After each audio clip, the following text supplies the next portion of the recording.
Well, there's far less banter at the beginning of a Zoom meeting now, isn't there? There is that. Just deep in thought. That's right. Yes, absolutely. Let's call it that, Carl. Yeah, or just spacing out, or the opposite. We're deep in something, but Yeah, deep inside. You can't see my feet. I don't have any boots on though, not right now. Can't see your eyes, That's but good. they might be brown. oh, no. It's not even 7 o'clock. We've already devolved that. Yeah. Last meeting of the year. Yes, indeed. Wow.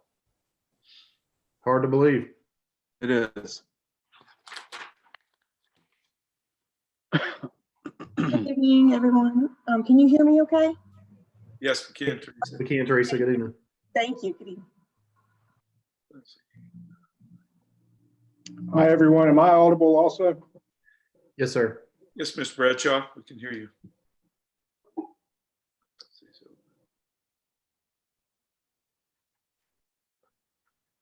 Hello, Chris and Michael Fiocco. How are you all doing?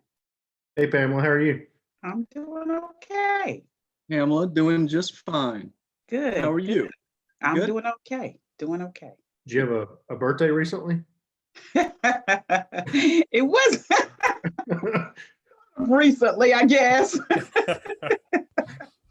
My little grandsons made that poster. Nice. John's in. Well, happy birthday, Pamela. Thank you. All right. I think the gang's all here. So I would call to order the Board of Commissioners regular meeting for December 14th, 2020. And as is our custom, we'll begin the meeting with a moment of silence.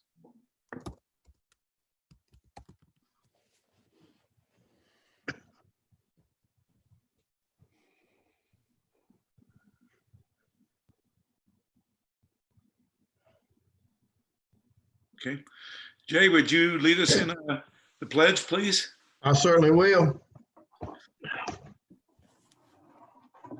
Pledge allegiance to the flag, Flag of the United States of of America, America, and to the republic for which it stands. for which it stands, one nation, under God, indivisible, with liberty and justice for all. Thank you. All right. First item, that is the public meeting on the wastewater treatment system improvements engineering report. Chris, you want to lead off on that?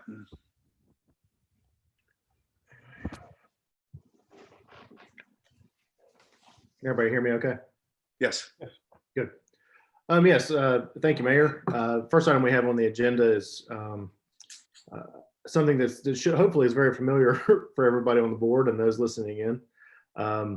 We had this item at our November 9th Board of Commissioners meeting. And while the requirement is only to have the public meeting once for the EREID, we discovered that there may be a potential flaw or discrepancy in our public notice that was advertised for that public meeting. So after discussing this with the state and just, again, as I've said in the past, of our desire to do things the right way, I think we probably would have been okay by proceeding forward. But again, it's too big of a project to take a chance and roll the dice. We want to be very open and transparent with our processes, and for no more effort to kind of just reiterate this and bring it back before. We hope that we'll, if nothing else, we'll receive the proper amount of comments to allow us to proceed forward in good faith and know that we're confident with our application moving forward for this these wastewater improvements. So again, it's kind of a rehash of what we had on November 9th. I would note for the public that we will be presenting the report in the summary and commentary for both the November 9th and for this evening's December 14th EREID public meeting notes. So while we're not really counting the first one, any comments that were made during the first one, we're going to fold in just like they happened tonight. And so that way, when we submit to the state, it'll actually be a summary report of both the November 9th and the December 14th meeting.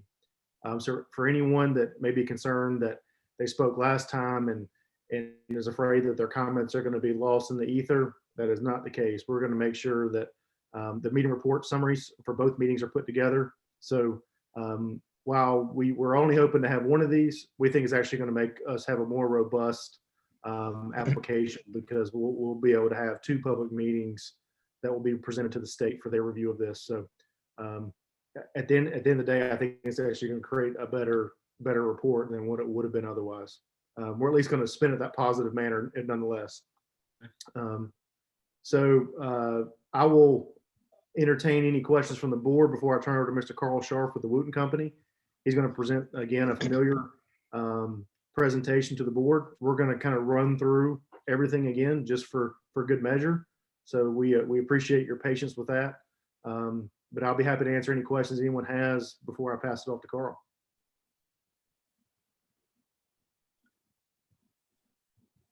Hearing none, Mr. Scharf? Thank you, Chris. Appreciate Over to you, that. sir. Yeah.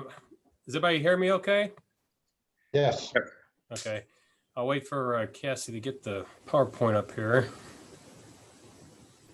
And as Chris mentioned, this is our kind of our second go around, and this is the public meeting for the EREID. This is part of the overall process to getting the EREID approved. We've made it through the agency reviews, and then we do this public meeting. And in this public meeting, we present and give opportunity for the public to comment on it. And then we will take those comments, incorporate them into an EREID, and then I send that EREID with this incorporated to the funding agency, and then they put together what's called a FONSI, and then they'll send it out to a clearinghouse for general public comment for 30 days. So that's kind of where that's at. So next slide, please.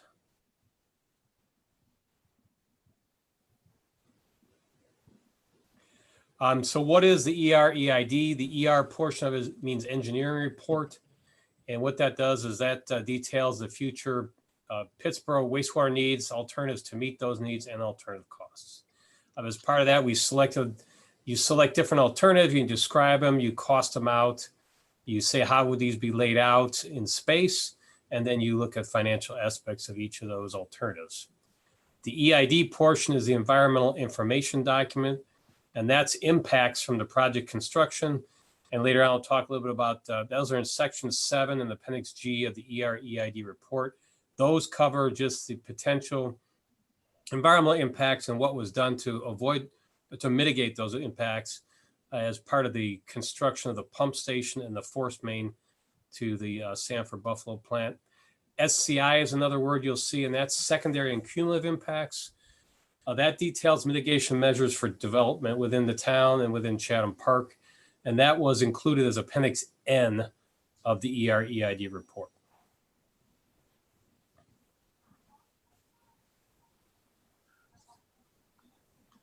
Next slide, please. So why is Pittsboro doing this project? And it's really to handle the future population increases and expected development. And that growth will mean an increase in wastewater treatment, wastewater flow to be handled and disposed of. In the existing permit right now, there's future discharge total nitrogen and total phosphorus mass limits, which are listed here. These limits would, if you were to continue with your existing wastewater treatment plant, you'd have to do some upgrades, or if you did a wastewater treatment plant, you'd have to do some upgrades in order to address these nitrogen and phosphorus limits in the future. The existing wastewater treatment plant is a 0.75 MGD, stands for 1 million gallons per day. And that plant as is could not meet the nutrient limits listed above, nor the future increases in flow as it is today. This next note is it's a relatively small wastewater treatment plant night. There's a lot of floodplain around it at the moment. And in the permit, the NPS permit, which is a discharge permit to existing Robeson Creek, the plant is limited to 1.249 million gallons per day if you want to expand it. Next slide, please. As part of the ERAD, we did projections, 20-year projections.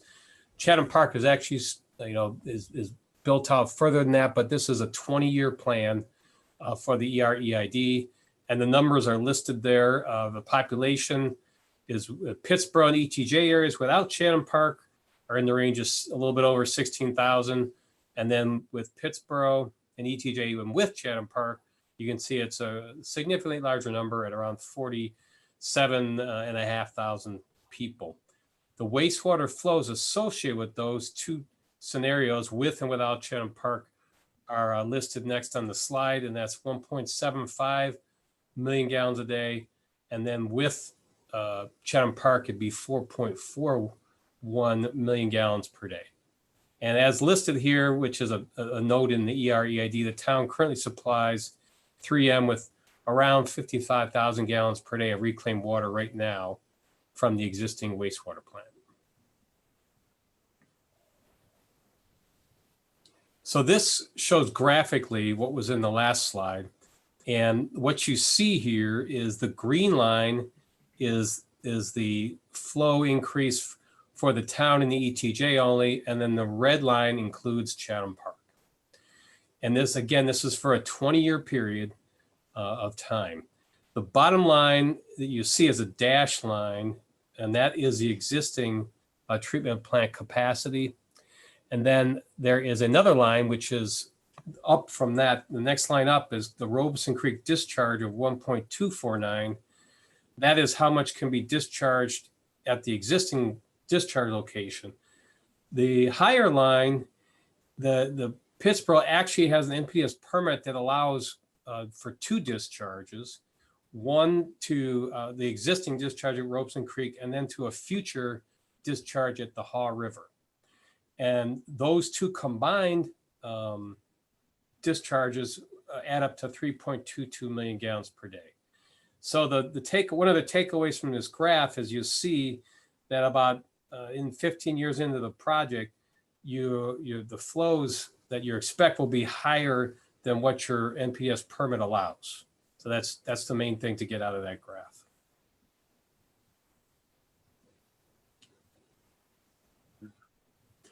Okay, so what alternatives were evaluated in the ERED? Well, alternative one is no action. That's a requirement of the funding agencies that you look at. Well, what's the result if you don't do anything? In this case, you can't grow and you can't meet your future effluent limits, so that's really not a feasible alternative. Alternative two was to refurbish the Pittsboro wastewater treatment plant at its existing capacity, pump 2 MGDs to Sanford, and then have a future regional plant that would be 1.5 MGD. That'd be a new treatment plant at a future time. Alternative three was to expand the Pittsboro wastewater treatment plant to 1.249 MGD and not go to Sanford and just build a future regional wastewater treatment plant at a later time at 2.75 MGD. Alternative four was to convert the existing wastewater treatment plant to have equalization storage. That's to take big flows from storms and store them and then slowly give them out to the pump station that would go to Sanford, which is a 2 million gallons per day average daily flow pump station, and then a future regional wastewater treatment plant of 1.91 discharging to the Haw River. As a note down here, alternatives 2, 3, and 4 include a Chatham Park decentralized plant, which has actually been constructed already, which is 0.25 MGD, and that's expandable to 500,000 gallons per day.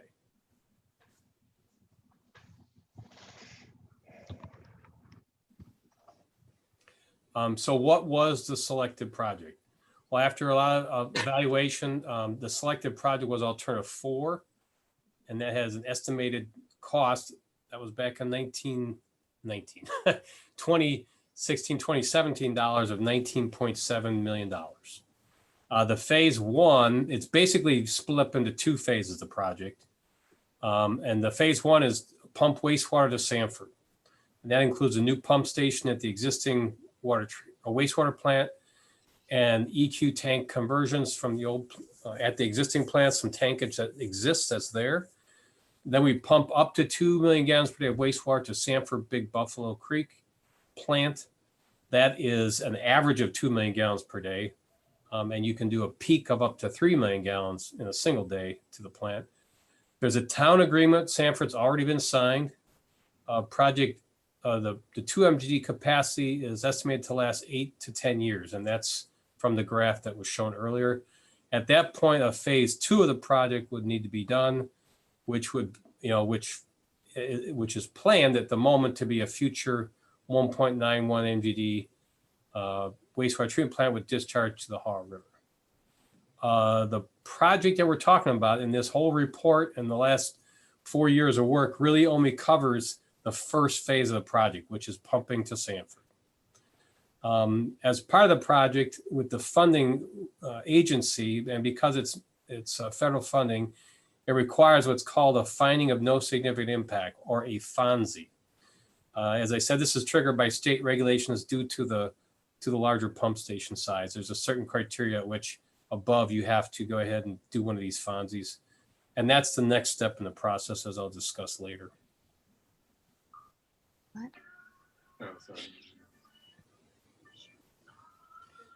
So this is the capacity graph for that, for the selected alternative.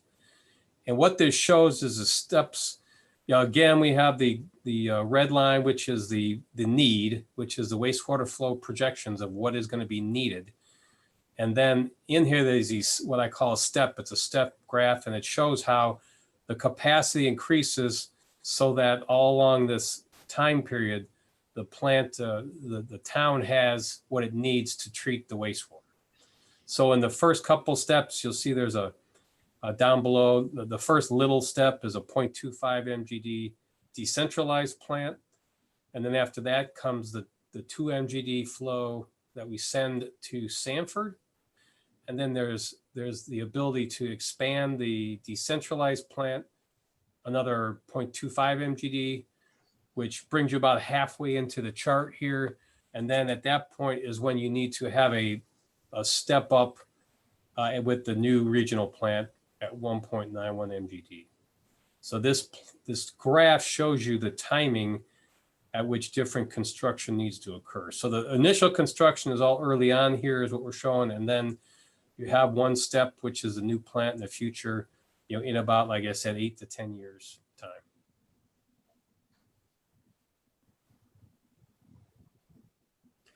This just gives you an overview of the changes at the existing wastewater treatment plant.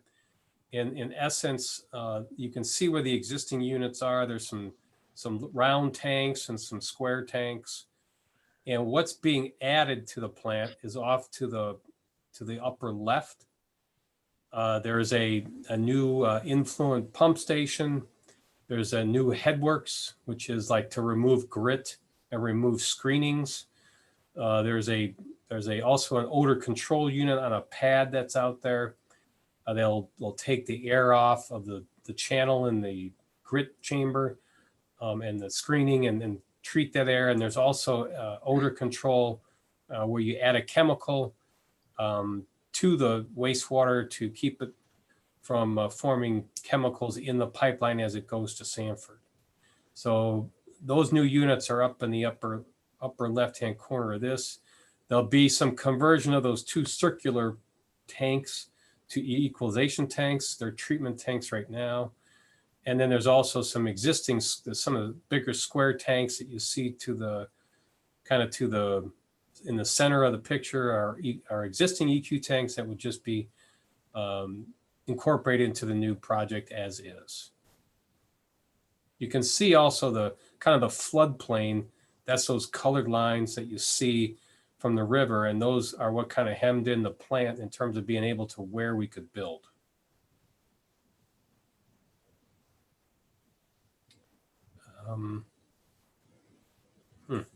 Next one, please.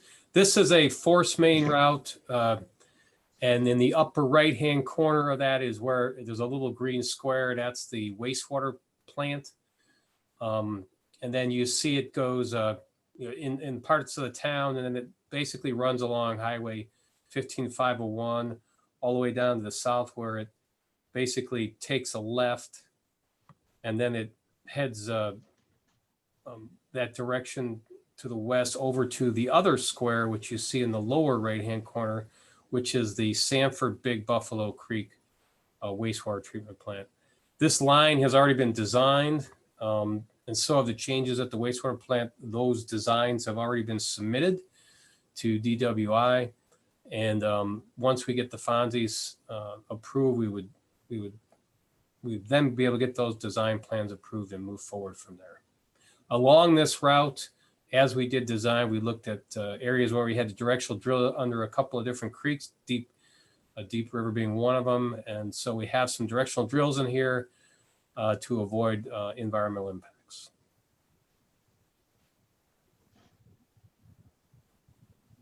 How were environmental impacts addressed?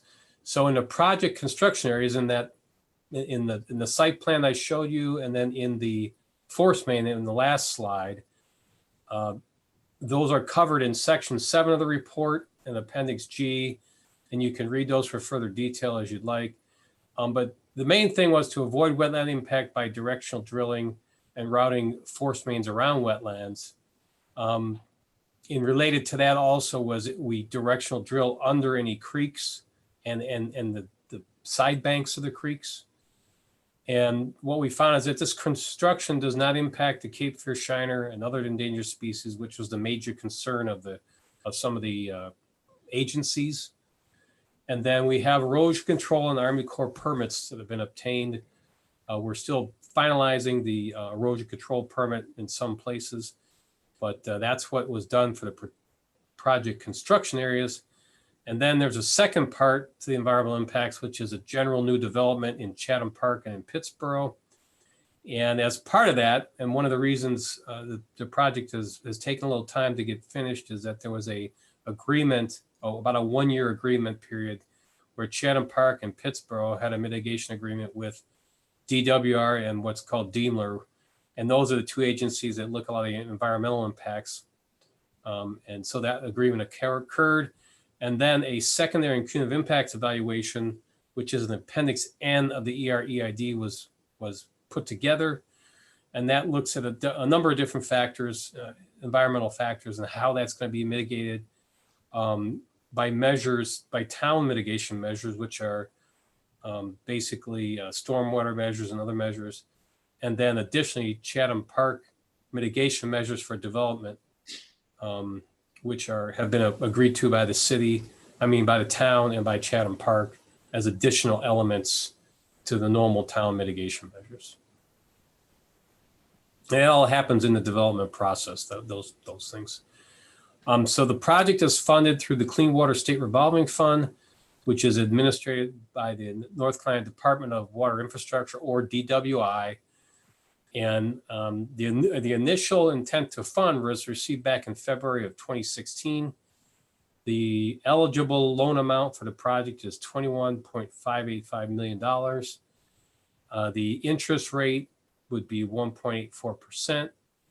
The town does have to pay a 2% loan origination fee, and that's not rolled into the loan. So that's a separate cost to the town at the time when the loan is made with DWI.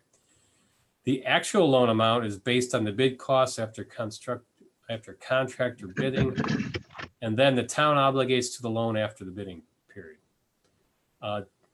Chatham Park has agreed in agreements with the town to pay 62.5% of the DWI loan cost, and that over time that's up to $13.5 million. And then the town pays the other 37.5% of the project costs.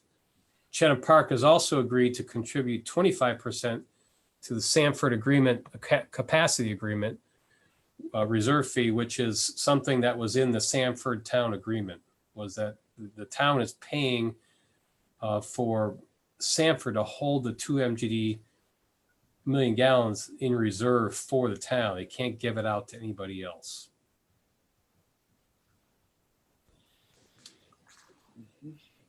The financial evaluation is a requirement of the EREID, and that's in Appendix H, and there's a financial analysis section. They have a specific way they want to have that done. They have a number of worksheets that they require me to use. The first DWI loan payment is due after construction is completed. So that's in about 1 or 2 years after loan is entered into. And the city of Sanford reserve fee is also due, but that's due in regards to the agreement that the town has made with Sanford and is not necessarily linked to the DWI loan payment. The estimated, I guess I estimated again, DWI loan annual payment is what's listed here is 1.354 million in principal interest, and then Chatham Park would pay 62% of that, roughly $846,000. The Sanford reserve fee is approximately $238,000 per year, with Chatham Park paying $59,500 of that. The net estimated pay by Pittsboro, for the reserve fee or for that is $686,000 for that. The DWI requires evaluation of sewer rate increases with the assumption that no new ratepayers are added. So that's roughly $23 a month for a typical user based on the existing town customers. However, Pittsboro has approximately $2 million in retained sewer earnings that could be used for initial loan payments versus increasing the rates. So kind of offsetting the rates with that amount of money. At the existing user rates, the town needs about 1,400 new customers to raise $686,000 of additional revenue. And it's estimated that based on the rate of growth as provided by Chatham Park and as estimated by town staff, that should happen in 2 to 3 years to reach that threshold.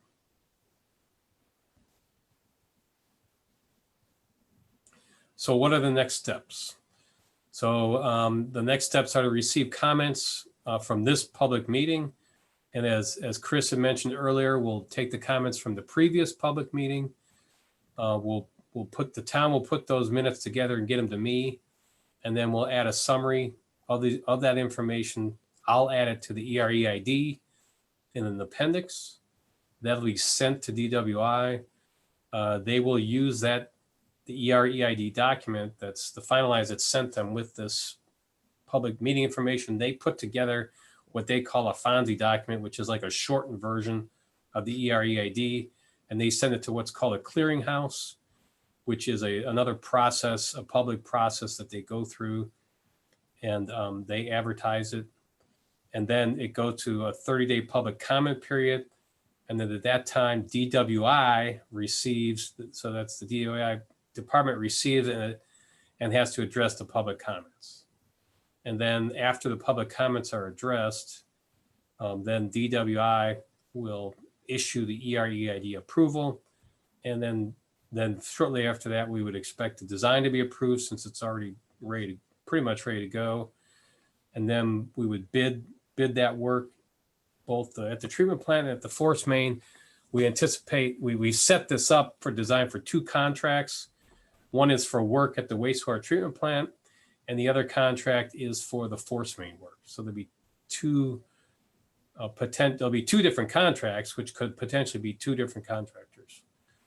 And then once those are received back, we'll look at those and then make a recommendation on each of those contracts. And then DWI has to approve those bids. And then the final loan amount is determined. At that point, that's when the town can roll in design fees and PER fees and other fees into the loan amount. And then it has to go to LGC approval. And then the project can be started. Overall, we're anticipating a 15-month construction time. That includes about a year for the force main construction, and then 3 months after that to help to finish up the pump station to be able to pump to Sanford. And that concludes the presentation. I'm happy to entertain any questions at the moment. I know there were some questions from the previous meeting, but if you have any questions at this point, I'll open it up for anybody to ask them.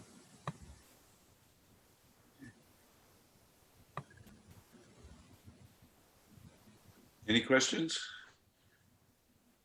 Any questions from public is asked to express? No. Okay. Well, thank you again, Carl. You're welcome. Appreciate it. And if there are comments from the public on tonight's meeting, if anyone's on board that listening that wishes to make any comments, now would be the time to do it. Mayor, we did have a Linda Jacobs, but I don't see that she's on. Okay, Cassie, I see that she's listed as an attendee, An attendee, I'm looking. but I don't see any hands raised or anything like that on my end, so. okay. All right, Shows a hand now, I think, coming up. You just Oh, raised her hand. it's her. I'm gonna allow her to talk. thank you. Thank you, Cassie.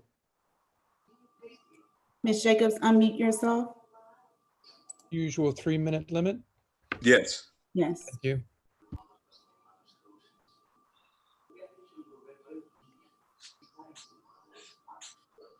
Am There. I unmuted? Yes. Thank you. With Advantage Commercial in town. My address is 288 East Street. I'm very pleased to see this project finally moving forward. It seems like it was going to take many, many years for anything like this to happen.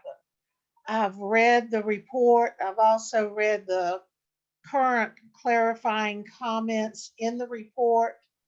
It looks like there is a good plan ready to roll out. And I think it is way past time to roll this out. I certainly hope that you would move forward.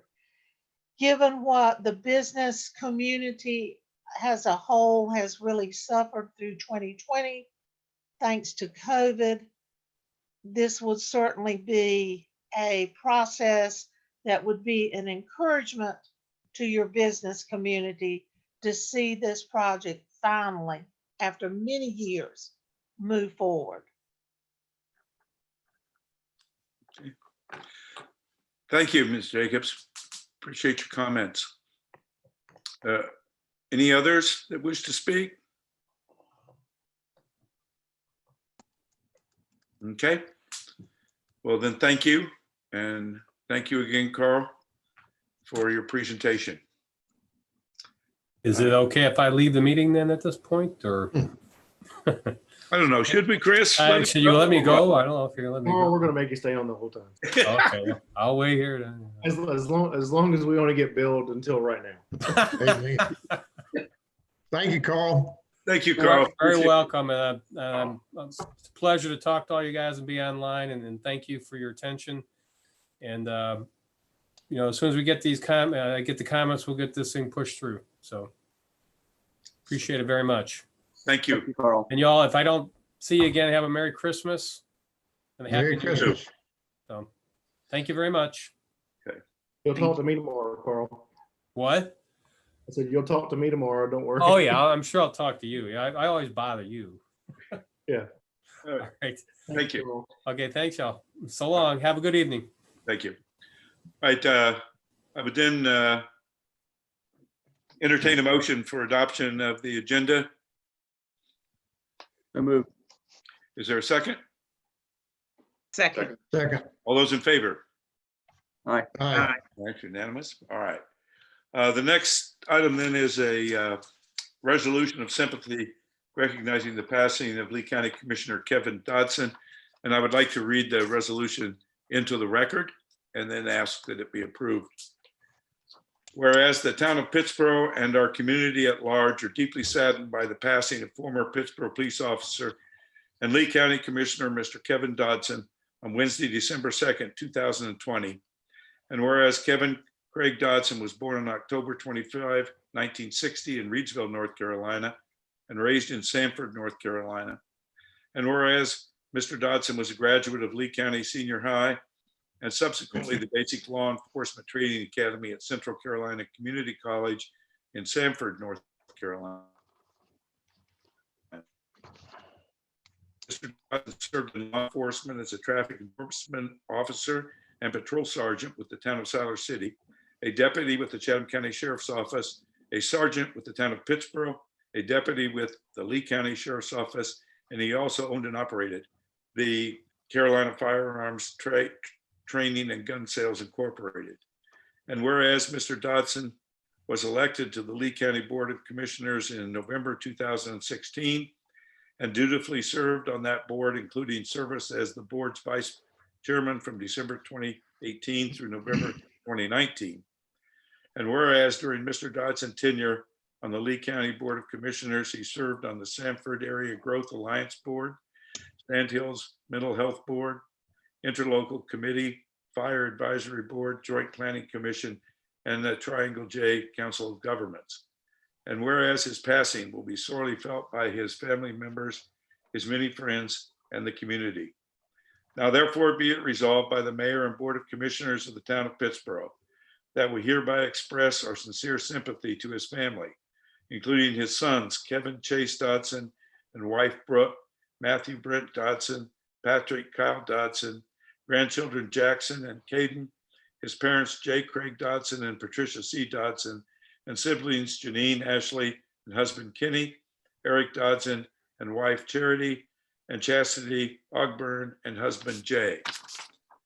And be it further resolved that this resolution be spread upon the permanent records of the town of Pittsboro, and a copy of this resolution be presented to his family as a token of our sympathy this 14th day of December 2020.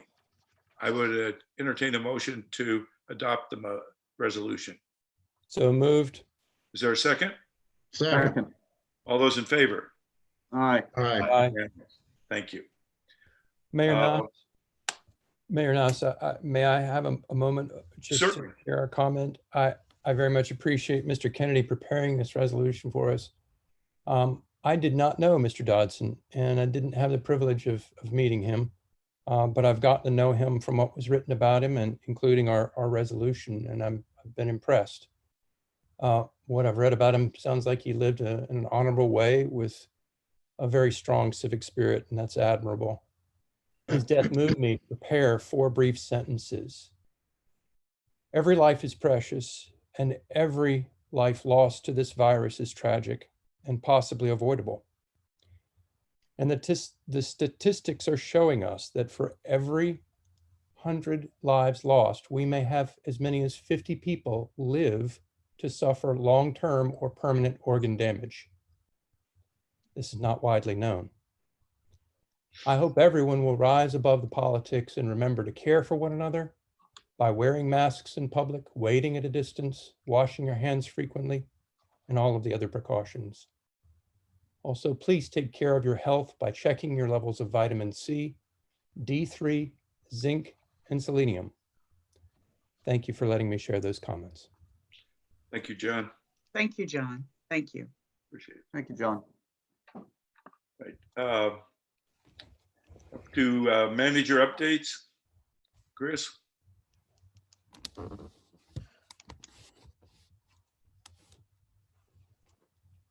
See if I can unmute here.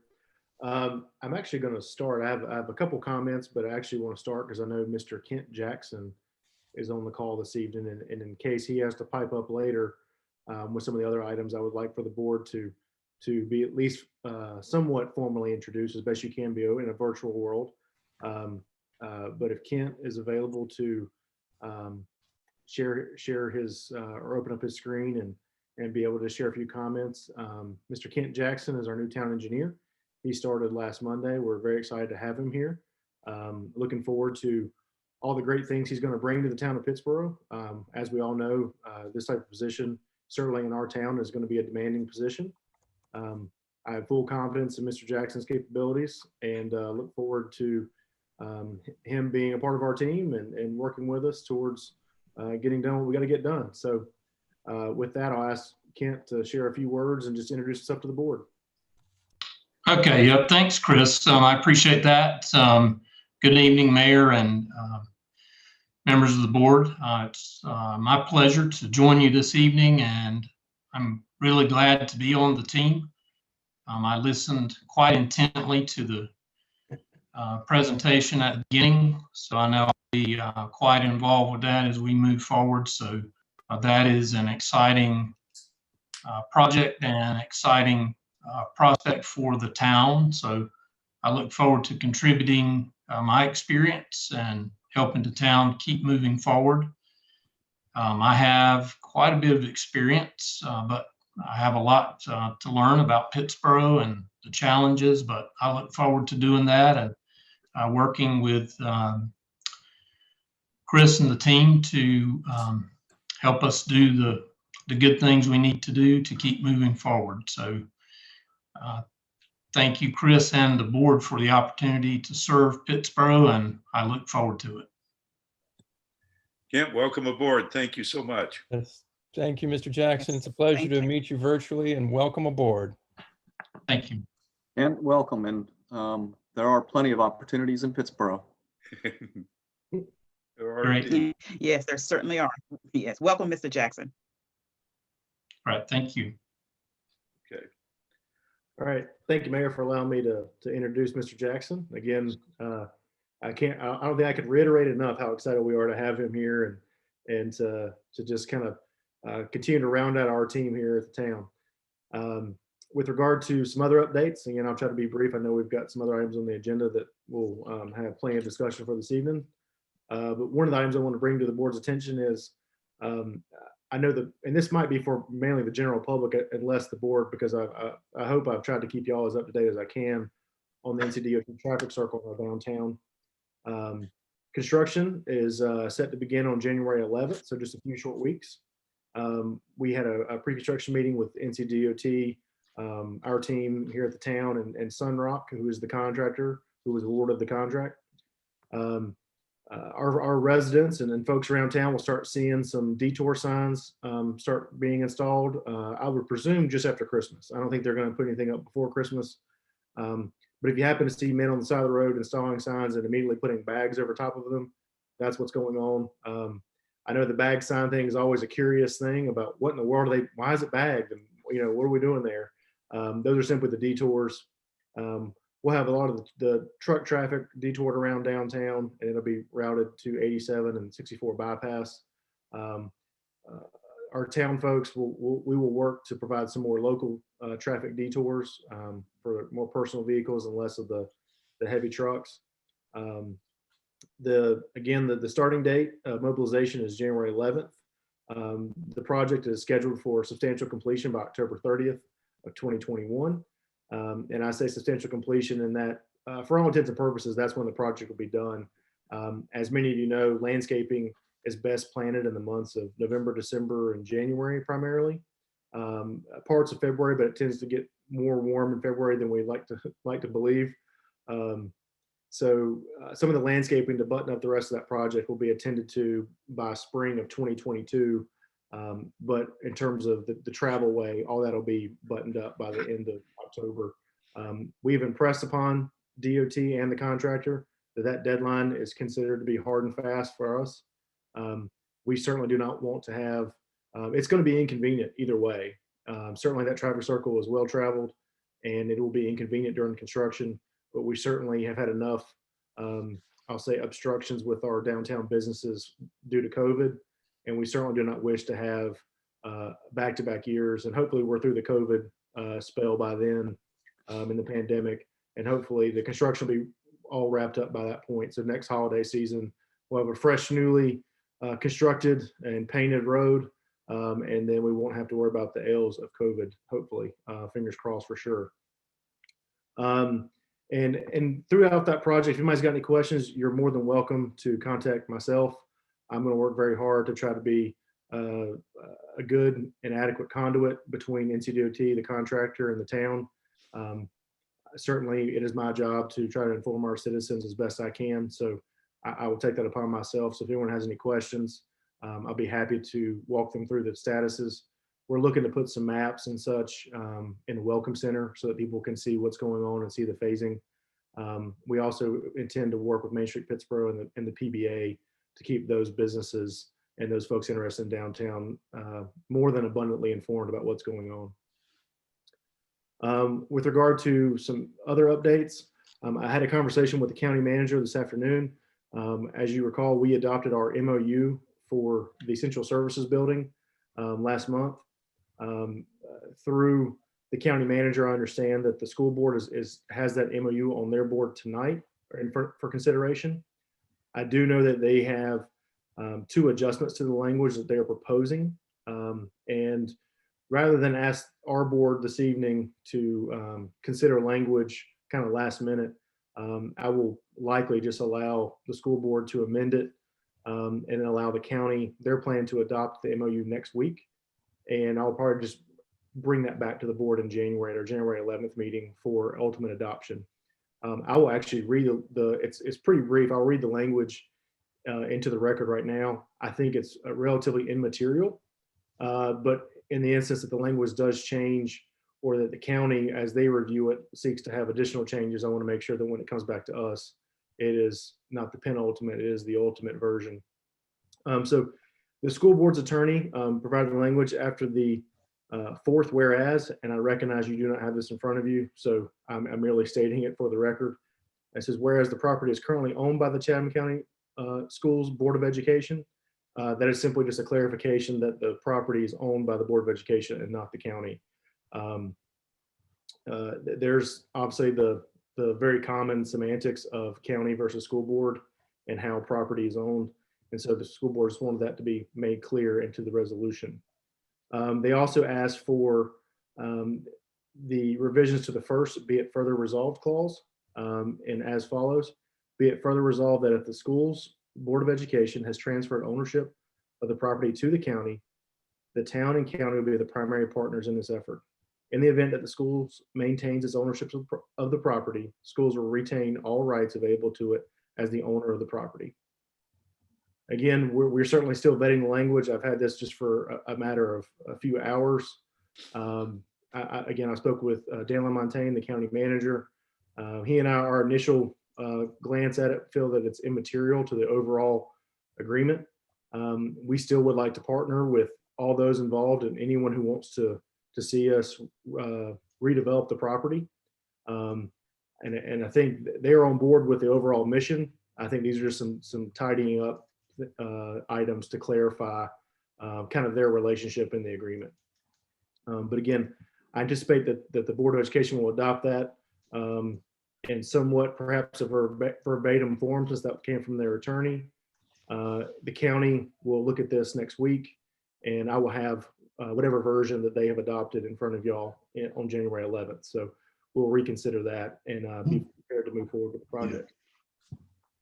The only other items I have are pertaining to our office closings and just kind of our schedules. As the mayor said earlier, this is our last meeting for calendar year 2020. So just a reminder that our next board meeting is January 11th, 2021, which doesn't even honestly seem like a real date that we're about to be in 2021.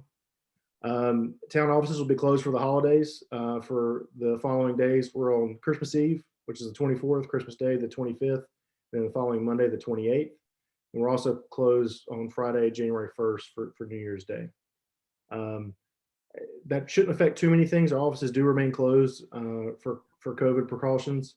So this primarily affects our utility billing customers that will come through the drive-thru. So just please be advised for those listening in or anybody who typically pays their water bill through the drive-thru that we will be closed those days and nobody will be there. The drop box, everything will still be available. We just won't be able to have anybody attend to you in a personal matter on those days.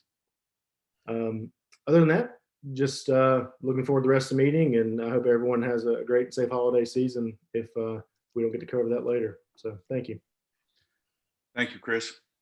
I don't have anything, so we'll move to commissioner updates. Jay, any updates? Just that I attended the Parks and Rec meeting. Chris was also there introducing himself. That was on Wednesday the 9th. Ryan Ford, I believe, was the new chairman. So I believe the Parks and Rec is heading in the right direction. Thank you. Okay. Kyle? Yes, the Pittsburgh Boys and Girls Club, we continue to make good progress and continued coordination with the Kiwanis Club and other organizations. So That's going well. Our next meeting is on Wednesday with them. The Chatham County Arts Council has 1,300 kits for kids to do art at home. So those are available, and then they're also working on the Artists Outside Schools over Zoom program. And then I also had the opportunity to go visit Chatham Trades out in Siler City, and they are co-located there with the Salvation Army and the West Chatham Food Bank. So it's pretty good operation there, and I think there's some future opportunities for partnership there as well. Thank you. Michael? I think the big update was from Chris earlier for downtown Main Street and the PBA about the traffic circle project. It's been a long time coming. I know we worked on that, believe it or not, in 2014. So it's a DOT project. 6 years later, here we are, but looking forward to it. And I'll have to say I was at the Triangle Area Rural Planning Organization meeting this past week, and there was an item on the agenda that looked like a great opportunity that was missed. And during the course of the meeting, so I got a paper agenda, and by the time we had the Zoom meeting, our staff, planning staff, and Chris had taken advantage of the opportunity and recognized it, and got a couple of grant applications on the agenda for approval by TARPO. And so I just want to applaud our efforts, our staff, for recognizing that opportunity, acting on it, being on the spot. So well done, Chris, Teresa, Jeff. Thank you. Mayor Pro Tem Baldwin? No, I don't have any. Thank you. Okay. John? No, sir, nothing to update. Okay. Cassie, do we have any citizens signed up or that have for public comment?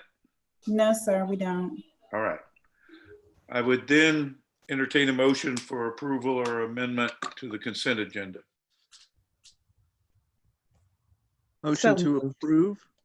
Yep. I would like to offer one minor change to the minutes, and apologize for not getting that out this weekend. But under the current revenues and fiscal year 2021 update by Chris, there is a sentence that talks about receipts are tracking above projects in the amount of, and I think it should be receipts are tracking above projections. So just want to change projects to projections. That's correct. Thank you. Okay. With that change, do I hear a second? Second. All those in favor? Aye. Aye. Thank you. Consent agenda is passed. So the first item then on the regular agenda is the Griffin Farms subdivision project. And so planning. Thank you, Mayor Nass, and good evening, members of the board. Start the presentation. There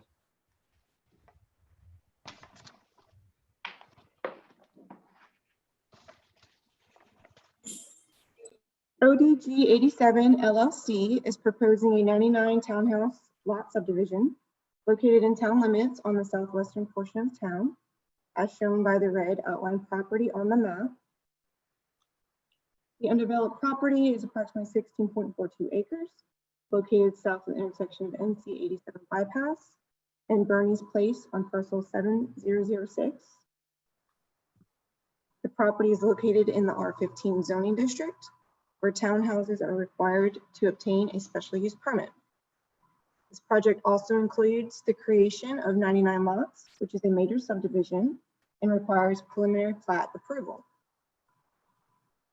The applicant has submitted the site plan, which also serves as the subdivision preliminary plat, which has been included in your packets.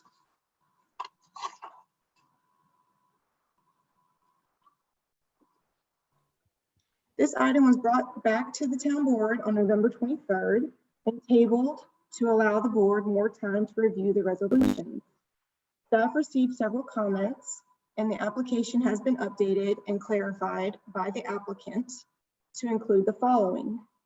Number one, the applicant has submitted an illustration of the removal of sidewalks on Road 002, as shown by the red squiggly line on either side of the road.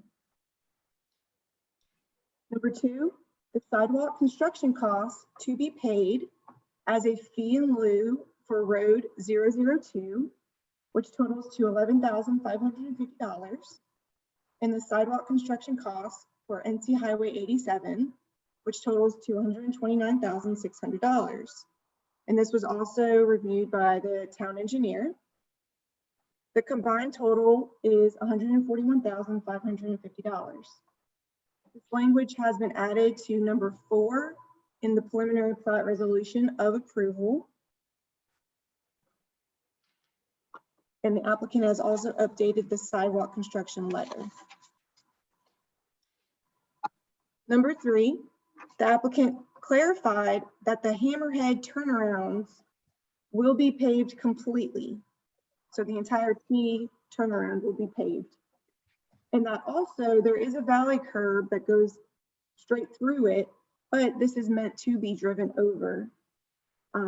This came up as a concern regarding turnaround traffic at the mail kiosk and community building.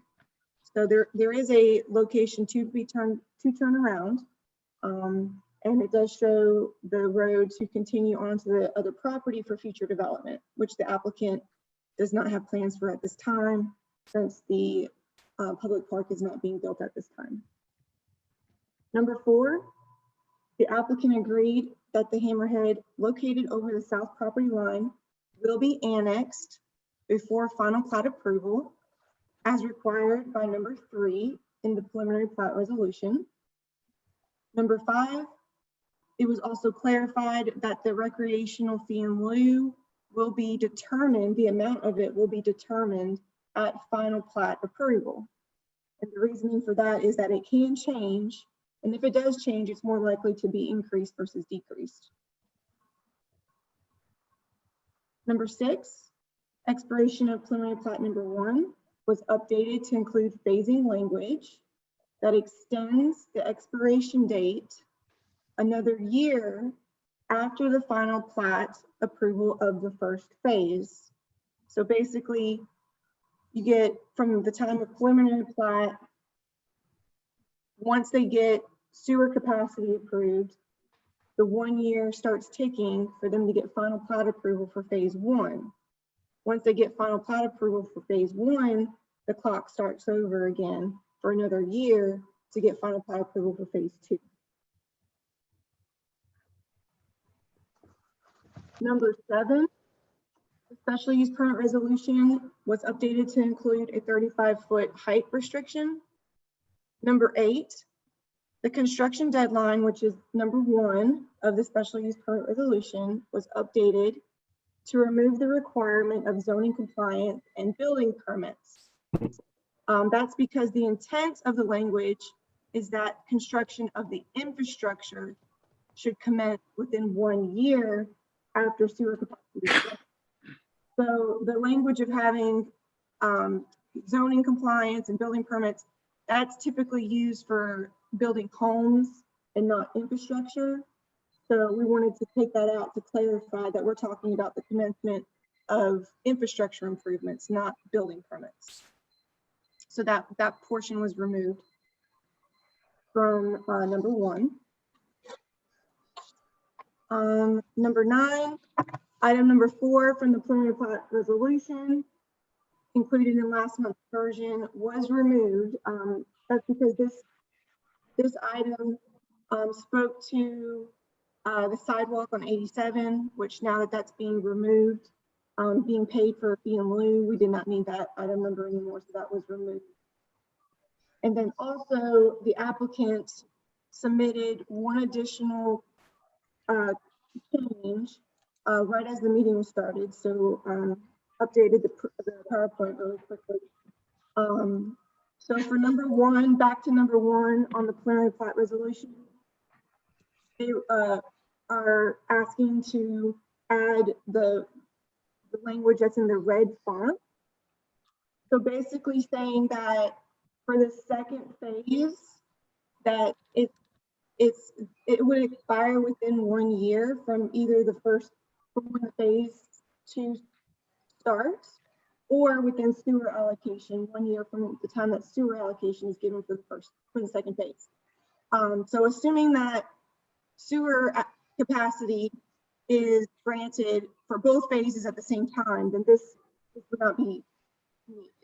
But in case it's not, in case the sewer capacity is only allocated for the first phase, then the clock, when it starts ticking on the second phase, it would either be from the time that they get final plat approval or sewer allocation.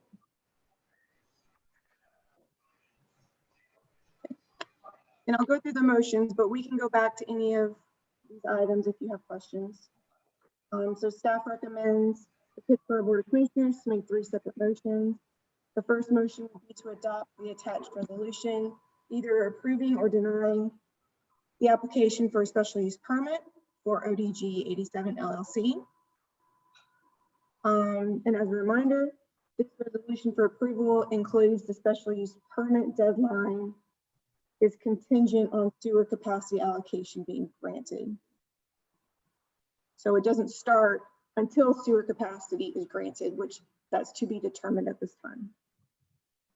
Motion number 2 is to approve or deny the applicant be able to pay a fee in lieu of constructing a sidewalk along NC Highway 87 and R002 in the amount of $141,550 to be paid upon final plat approval. And motion number 3 would be make a motion to adopt the attached resolution approving an application for the preliminary plat for Griffin Farm subdivision or denying the preliminary plat request. And this also includes a fee in lieu of public dedication of the recreational area. And the applicant is here if you have any questions for them, and please let me know if you have any questions for us as well. Thank you. Any questions or comments? Yeah, just a comment. I appreciate the applicant working with us on those, all those clarifications and getting those straightened. I do just have one question on it. The annexation, is that going to be all of parcel 93484, or is that just the Hammerhead portion of that? It would just be the Hammerhead portion, and the applicant can correct me. Correct. It would be the Hammerhead portion and whatever extensive access easement is required outside of the Hammerhead, but it's definitely not intended to be the entire parcel. Okay, all right, thank you. Teresa, one quick point of clarification, just to dot I's and cross T's on the fee in lieu amounts for the NC 87 sidewalk and the Road 1 sidewalk. I think the 2 individual amounts are correct, but if you add them up, I think it's supposed to be 141, 150. Oh, okay. 150? Yeah. Okay, sorry about that. I don't know that about $400 doesn't matter. I just wanted it to be a correct point. Okay, it is correct. We'll take it. If it doesn't matter, add another 400. No, the resolution is correct. It's just a typo on the PowerPoint, so. Okay, good. Okay, so the resolution has the correct number in? Yes, sir, the one I'm looking at does. Oh, thank you. On the revision to delete the sidewalk out to 87, does that also include deleting the handicap ramps at the radiuses?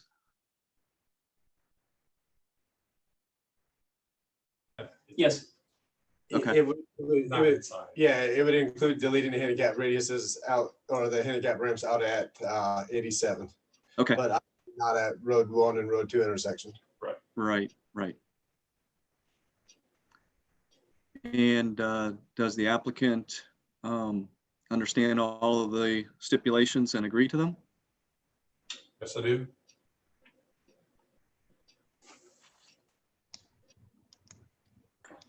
Well, I would say that we did request the one revision, of course. So with the stipulation, if Well, that, I would make a motion to approve with the revisions that were discussed this evening and added for the record.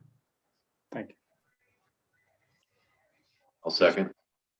There was a second? Kyle, yeah. All right. All those in favor? Aye. Aye. All right. Motion agreed to. I'll also make a motion to approve the payment in lieu for the sidewalk along 87 in the amount of $141,150. Is there a second? Second. All those in favor? Aye. Aye. Aye. Unanimous? Make a motion to adopt the resolution approving the application for preliminary plat. Is there a second? I'll Second. second. All And those in favor? As for discussion, Discussion? All right. yeah, just simply, I wanted to thank everybody involved with this because indeed there was an awful lot of work put in, a lot of effort, and yet, you know, the concern that Commissioner Baldwin brought up and my own discomfort with the fact that due to no one's fault, the topography of the site effectively prohibits sidewalks out on the road frontage. And I'm just very uncomfortable with that. But we have a deep need for affordable market rate housing for people of modest incomes. And I believe this project will deliver that. So I am supporting it reluctantly, not for any of the faults of the developers, the DOT, or anyone involved, but it's just unfortunate that this site doesn't allow for proper pedestrian access. Thank you. John, I hear you. I feel torn as well. And in fact, you know, we could insist that the sidewalk be installed, and I think that would sacrifice some of the other objectives of the development. So I hear what you're saying, and I'm with you. Yep. And I also agree, Commissioner Bonnet, thank you very much. I agree with what you've indicated, but again, we do have that overwhelming need, but hopefully we can make some type of going forward, make some corrections to our ordinances. Thank you. Thank you. Yeah, and Commissioner Bonnet, to that end, I know staff worked a lot with the development team, and you know, I would say we fought for that sidewalk and wish to see it happen. I think the silver lining, if there is such a thing, is that with the fee in lieu that we'll provide sidewalk elsewhere in town where it's really needed as well. Yes. And so while it's perhaps a displacement, I think we're very much excited to see some pedestrian connections expand within the town of Pittsboro, which is, again, maybe not 100%, but it's a great thing to see as well. Precisely. Thank you. You know, Yes, sir. Chris, we've got the 87 widening on the Tarpo agenda some years from now, right? And honestly, it could be a sidewalk that is there for a very short, well, for a short period of time. Right. And in case, you know, conditions change, you know, obviously if Mr. Morse's project is successful and there's 99 townhomes there, there's certainly probably some direct or latent pedestrian demand. Sidewalks are much easier to throw into the STIP than they used to be a couple of years ago, as you know, with your role on the Tarpo.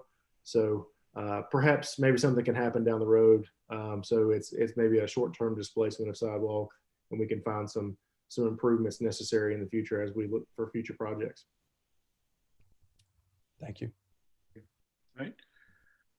Okay, any further discussion? We have a motion and a second to approve the preliminary plat. All those in favor? Aye. Aye.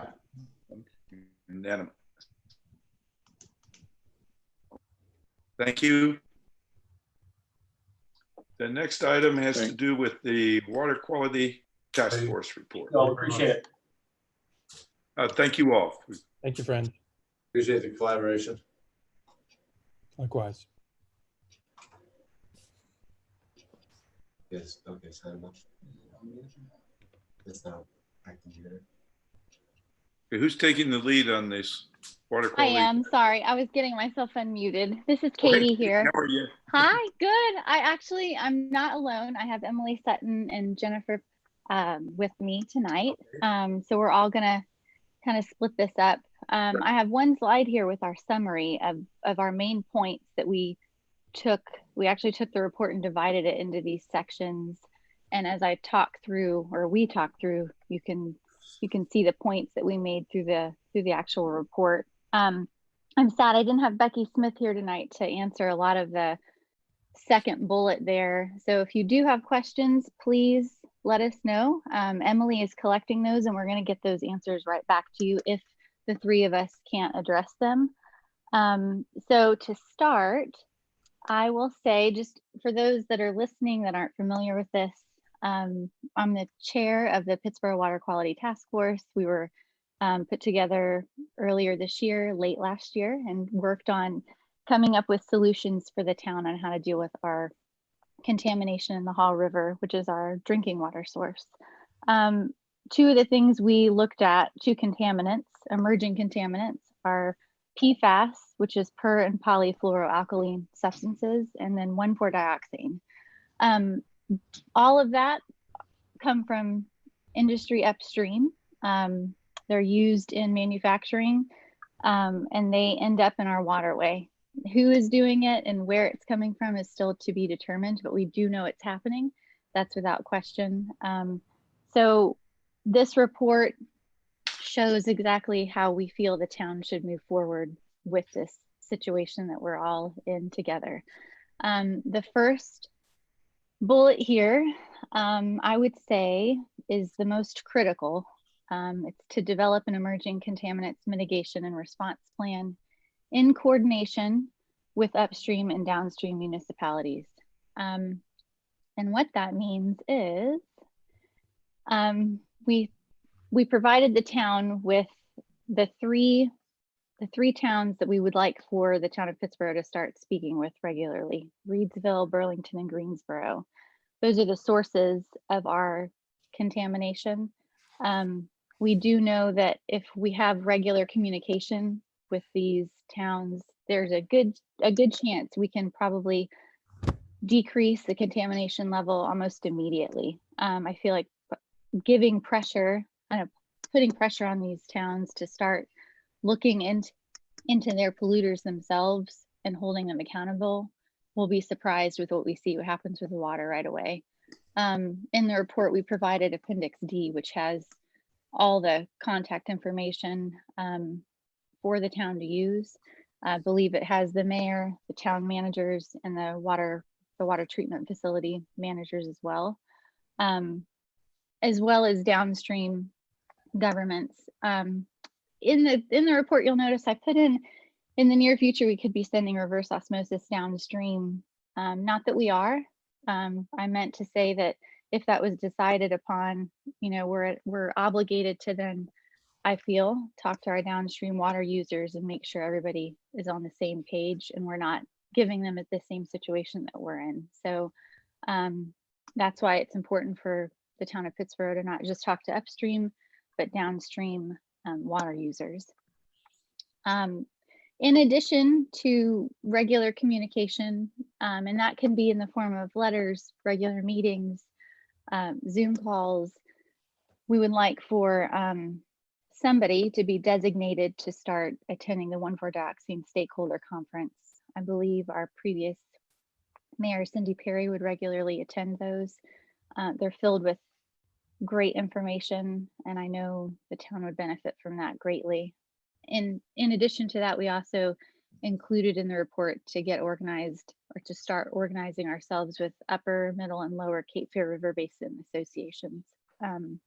All of these are great are going to be great sources for us to tackle this very complicated issue we have going on. And outside of that, I would say you can move on to number 2, Emily, if you're listening. Sure. Can you Yeah. all hear me okay? Yes. Yes. Okay, great. So the second piece of this report really focused on a lot of the engineering, logistics, different water solutions and water options that we have. Much of this work was done by Becky Smith. She put in so much time and effort into this. So I'm gonna go through briefly what I know, and then if there's any specific questions that I can't answer, like Katie mentioned, I'll keep track of all the questions and make sure that the questions get back to Becky. And we're hoping that this is the first of many conversations. You know, we really want to see the town take action as soon as possible on this. And I know that it's a big task. So Becky couldn't be on tonight, but she'll be on in the next meetings in the future. So looking at the entire suite of options that we have here, we think that the most effective solution is to continue on the path to pull water from Jordan Lake for the Jordan Lake Western Intake Project. That partnership is still 10 years down the line. The in-service date is January of 2031. But right now everything is on schedule. So that seems like a really long time from now. 10 years is too long to not do anything in the meantime. But there are some short-term, relatively short-term solutions that we've posed in this report.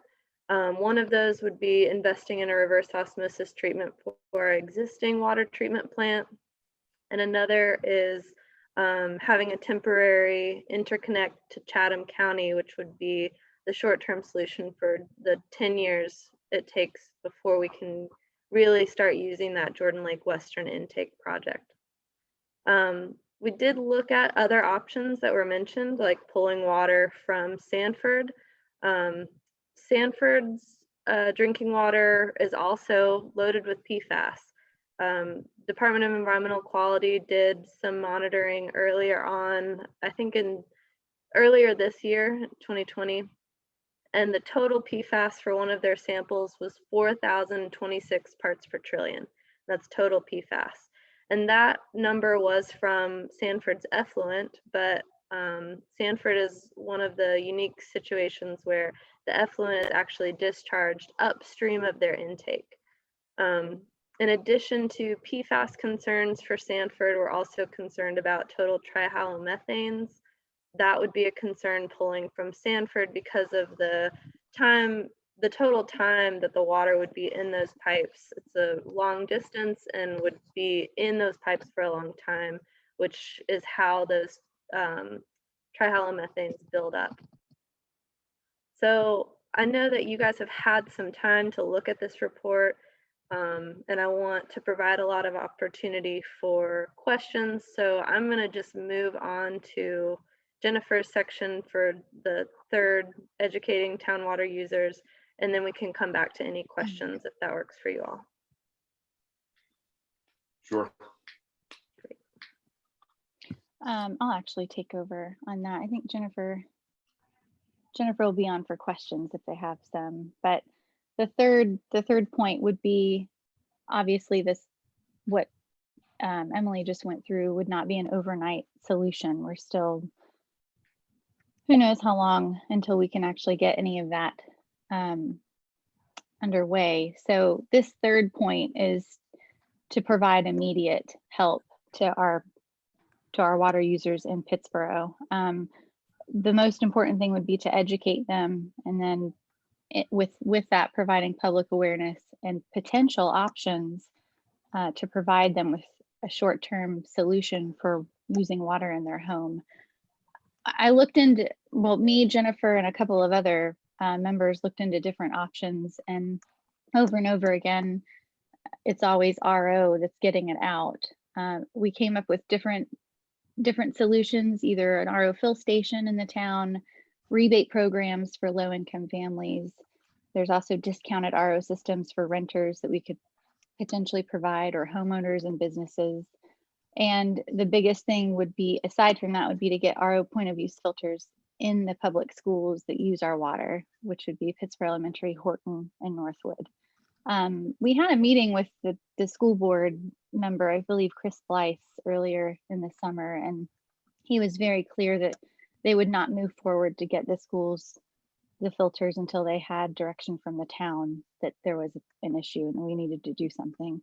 So I highly encourage you guys to consider that, because we have quite a few kids drinking this water, and that's probably my biggest reason for fighting for the town, are the people who can't speak up for themselves.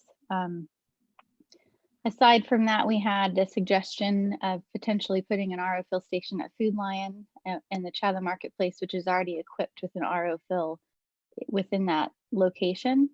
We could come up with some sort of program where you could bring your water bill in or account number and fill up a jug at their location. That was another option.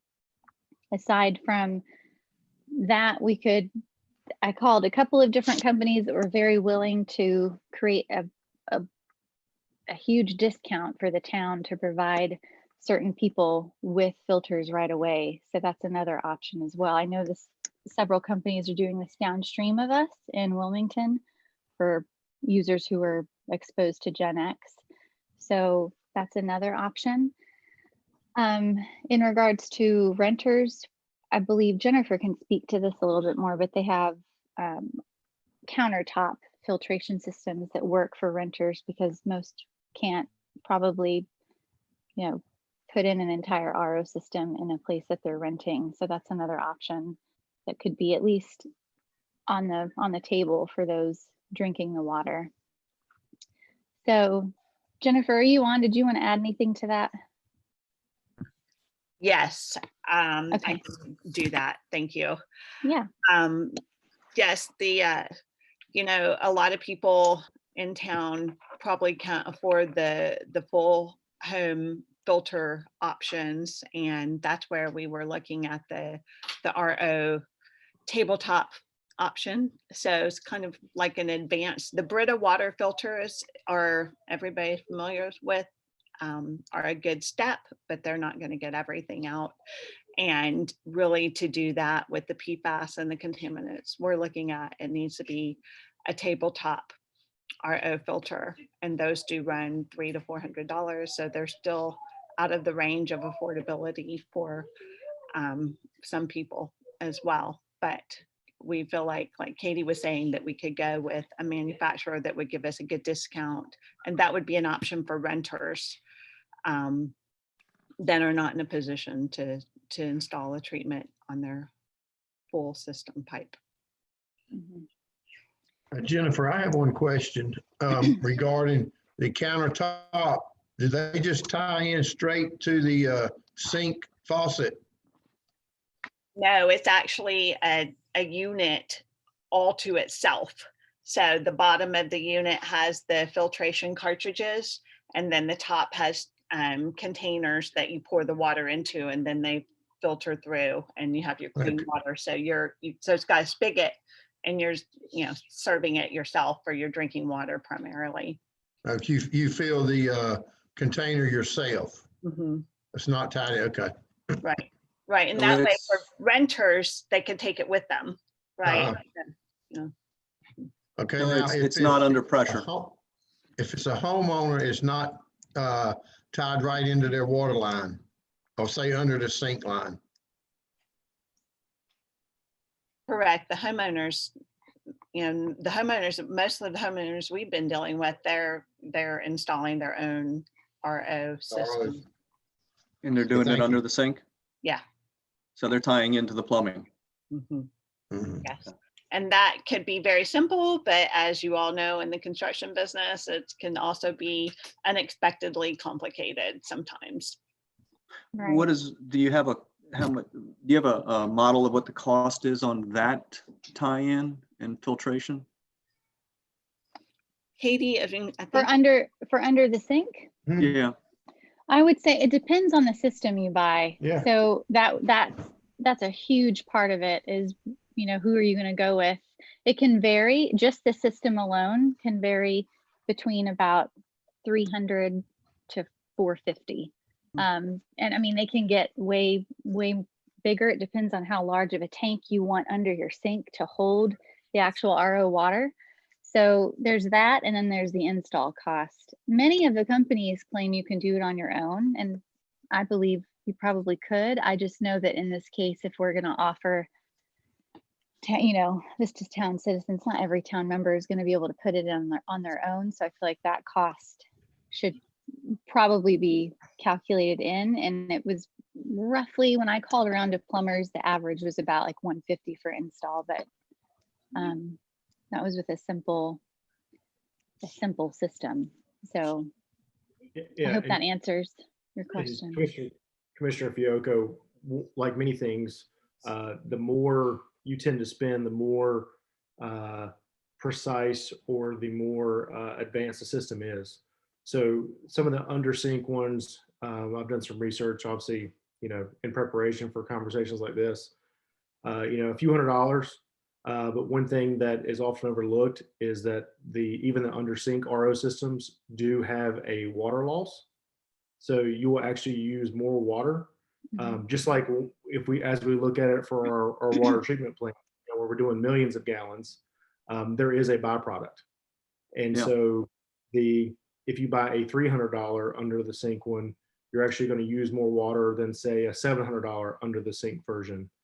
The pressures and the membrane that go into the RO, there's more of a water loss as you try to pump water through those membranes to remove the contaminants.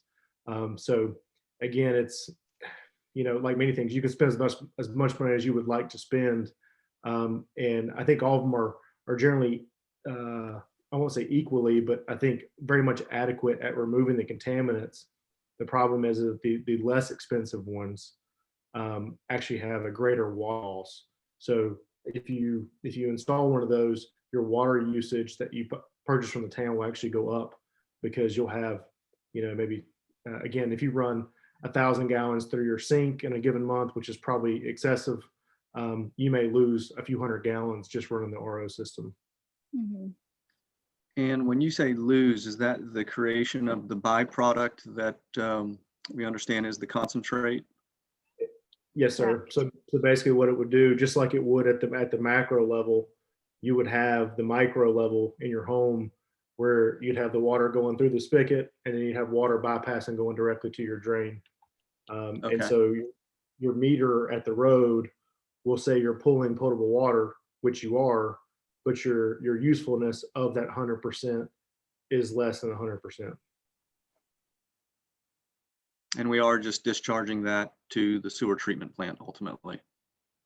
Yes, sir. Just like we would today. Yep.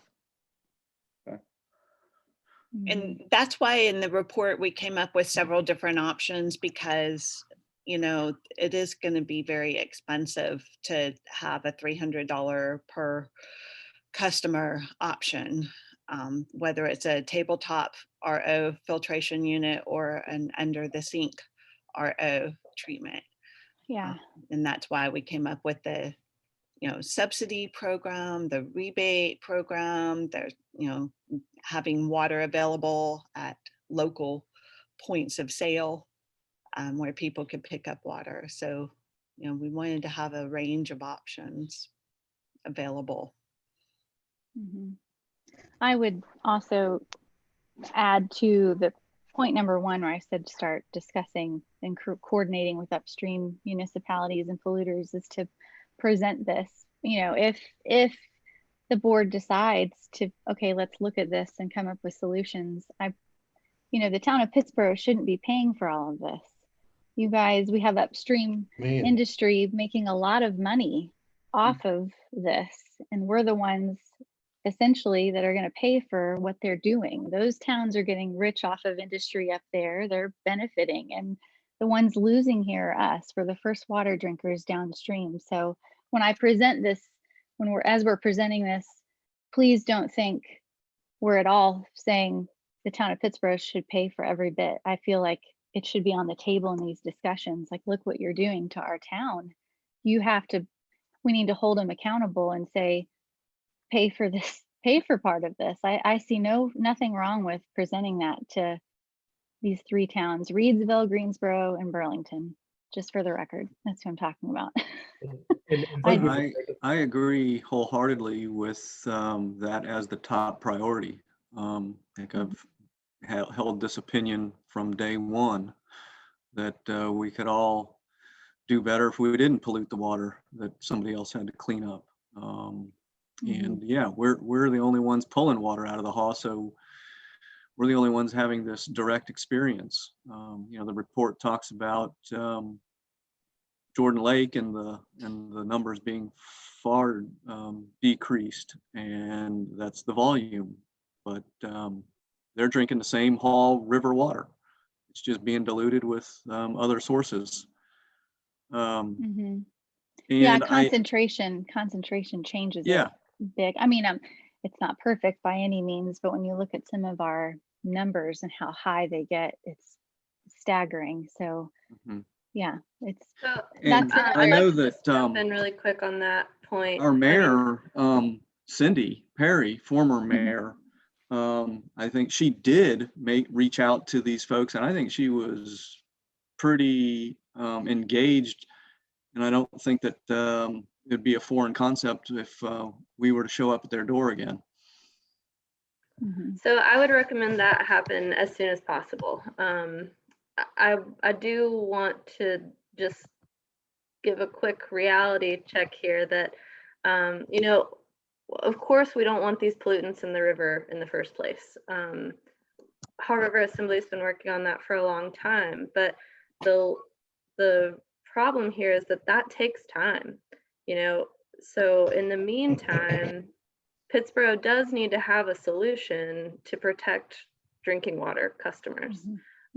We can't just rely on upstream pollution stopping completely, and that's going to be the way that we solve this problem, because that should happen, absolutely, but that's not going to be an overnight fix either. And in the meantime, there's still people who are being exposed in Pittsboro. And I don't know, you know, how it has occurred or what the mechanism was, but you know, part of this conversation was the 1,4-dioxane, and apparently, since the special order was agreed to with Greensboro, it's not showing up anymore. So the special order by consent has actually not been finalized yet. They just had a second public comment period that closed today. So that hasn't been finalized yet. No, but it appears, and I may be wrong, that special order had an impact on eliminating the 1,4-dioxane from the Haw River that we're pulling from. And Commissioner Fiocco, that is correct. We are obviously going through our pilot studies, and that's kind of a tangent to this conversation. We'll have some updates on that as we proceed with this conversation. We're hoping to have CDM Smith back to the board in January to talk about those. But with the pilot studies, there's been no detection of 1,4-dioxane since the SOC went out. So while it's probably still wet cement in some regards, Ms. Sutton just referred to, you know, hopefully we still have some finalization and some greater response there. It's been great to see that, you know, again, be it whoever was producing that isn't producing during COVID, be it that someone actually paid attention to the SOC, some variation of it. If nothing else, we figured out what it is. So we've deduced some sort of variable that's been eliminated that has reduced basically undetectable or below the detectable level of 1,4-dioxane. So as we talk about the advanced treatment that we're going to look to do at our water treatment plant, we're still going to account for 1,4-dioxane, because I don't think we want to be naive enough to say, oh, good, it's cured. You know, and then, you know, 8 months from now go, oh man, I wish we had thought about that. It actually isn't cured, it just went away temporarily. So I think we want to be hyper vigilant to it. And I think I agree with Ms. Bryant, Ms. Sutton, and certainly Ms. Platt's stuff talking about we need to do something now. As we talk about at this board, we're working on some information to prepare to the state. And again, this was not caused by the town of Pittsboro. So, but unfortunately, we must deal with it. And I think we're going to find a resolution to deal with it before we find a resolution of who may or may not have to pay for it. We'll have to front that cost. Obviously, if it turns into anything greater, we'll at least have realized damages, if you will. So we'll know kind of more precision with the cost of what we've had to incur to account for something that we did not create. Again, not knowing how long some of those things will take, I think it is our desire, and I know this board's desire, we've had a lot of conversation at this board level about wanting to make sure that our citizens and our residents and all of our customers have good water they can trust. That's a big deal. That's why we're talking about tonight. So I know that we want to work towards that. We want to try to get something in front of the state. If nothing else, at least they maybe throw us a bone and fast track our permitting. RO or carbon and ion exchange, both those will take time to get permitted. If nothing else, I hope the state realizes the plight that we're in and throws us a bone and says, you know what, Pittsboro needs to get a fast track on their permitting and not have to wait a couple years for some of these options for advanced treatment. So we're going to try to leverage the resources that we have. Again, the folks like our task force, the professionals on that, the professionals that we have and we're using at CDM Smith, everybody on this call, frankly, and anybody who cares, we'll be happy to have you join our army to make sure we get this thing attended to. Yeah, I wanted to just to add, there's some points I was forgetting earlier. Aside from the schools, you know, I said that the people who are not being represented or who I'm speaking for, I want to just include in that, you know, daycare facilities in the town that have no clue, healthcare facilities, nursing homes, kidney dialysis center. I do know of certain situations happening where parents aren't allowed to bring in their own water to the daycare facilities. And, you know, there's been arguments and discussion between parents and these facilities saying, no, I know the water's not okay. I want my child to drink water from home that's RO or spring, and they won't allow it. So I feel like we have to do our due diligence and make sure people know what's happening and what we're going to do, whether that's to provide solutions right away in their home, or, you know, start working upstream right away, or if it's a collection of those things. And also to let you know, the task force is willing to assist any way possible. You know, I would write letters if you want regular letters written, establish meetings for you. We all would be willing to. And that's the one thing I have to say is a huge thank you to everybody if you all are listening right now, because the people that have come together on this task force are incredible. I've learned so much through this process, and mostly that we have some amazing human beings in Pittsboro. So they've worked really hard, and I know they love the town. So I just want to make sure you all know on the board, the town manager, the mayor, that we want to help. So take that into consideration as you guys move forward and consider what's in front of you. We know this is a complicated situation, and I feel like the more great minds on it, you know, whether you can divvy it up, divide it, we can all divide and conquer. So yeah, I just want you to know we're here for you.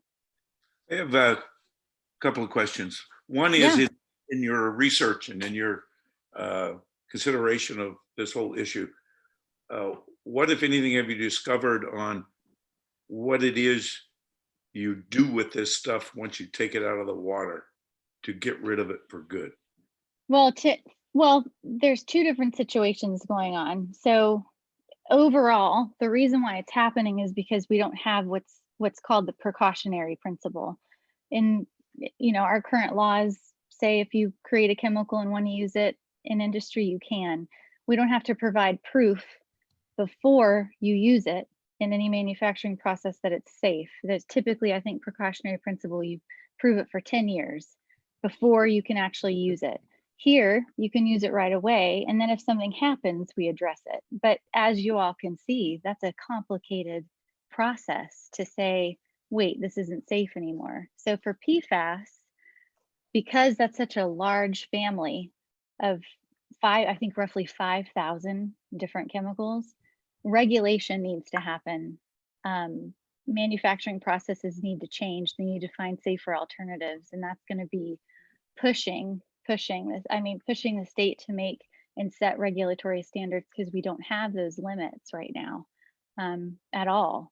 So that's what, I'm kind of doing with my own organization, is trying to get more involved with downstream coalitions who are dealing with people who are extremely sick from Gen X. So we're trying to present this to the state. So for PFAS, that's how we would get rid of it. We would create a regulation in hopes to eliminate it, at least decrease it drastically. And I would say the same for 1,4-dioxane. It's just going to be a little bit different because it's used in different manufacturing processes. But both of them we need limits for. But in the meantime, while we're trying to get these regulations implemented at the state level and perhaps at the federal level, if you put in an RO system, for example, at our water treatment plant, and we take out the PFAS, for example, we then discharge it back into the water. We're not adding any PFAS that wasn't already in the water there, but we are. So some people are suggesting that we ought not to discharge it back into the water. And I'm asking what it is that you do with it to destroy it altogether. If we take it out of our water supply and we don't put it back into the river, what's available to us to get rid of it? The only thing I know of, and Emily, you might be able to chime in, I just know oxidizers eliminate it. But in this case, because it's in water. How would we oxidize it? What'd you say? How would we do that? Oxidize it? In industry, they have giant, machines. They have these oxidizers like on DuPont facilities that use it in industry. But what'd you say? Does it put anything into the air? Oh, yes, it does. The PFAS is in the air as well as in the water. It does it in the air outside of the facilities. The oxidizers destroy it. In this case, in water, I'm not really sure. I'm not sure on the technology of how you would take it out. I'll jump in really Yeah. quick here.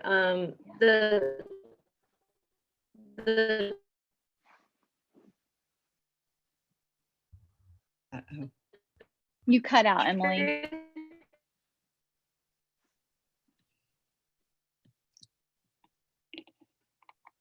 Emily, your signal dropped. Your signal dropped or something, Emily. Can't hear you. I'll step in and maybe I can answer the question, and then perhaps when Emily's signal comes back, she can elaborate or correct me. But having spent some time over the past decade studying various thermal processes, incineration, biomass for energy, I can tell you that from my understanding of the pathways for these contaminants, if we chose granular activated carbon, the carbon would be swapped out. That carbon would then be either landfilled or incinerated. As Katie Bryant pointed out, the oxidizers, they're in the industry called thermal oxidizers, are very large burners. And you use natural gas to burn gaseous or vaporous emissions. Again, you're incinerating it. The other possibility would be the ion exchange membrane. I think that is either incinerated or landfilled. If it's in the aqueous form, if it's in the concentrate from a reverse osmosis system, I don't believe that anybody has a process for completely destroying these compounds.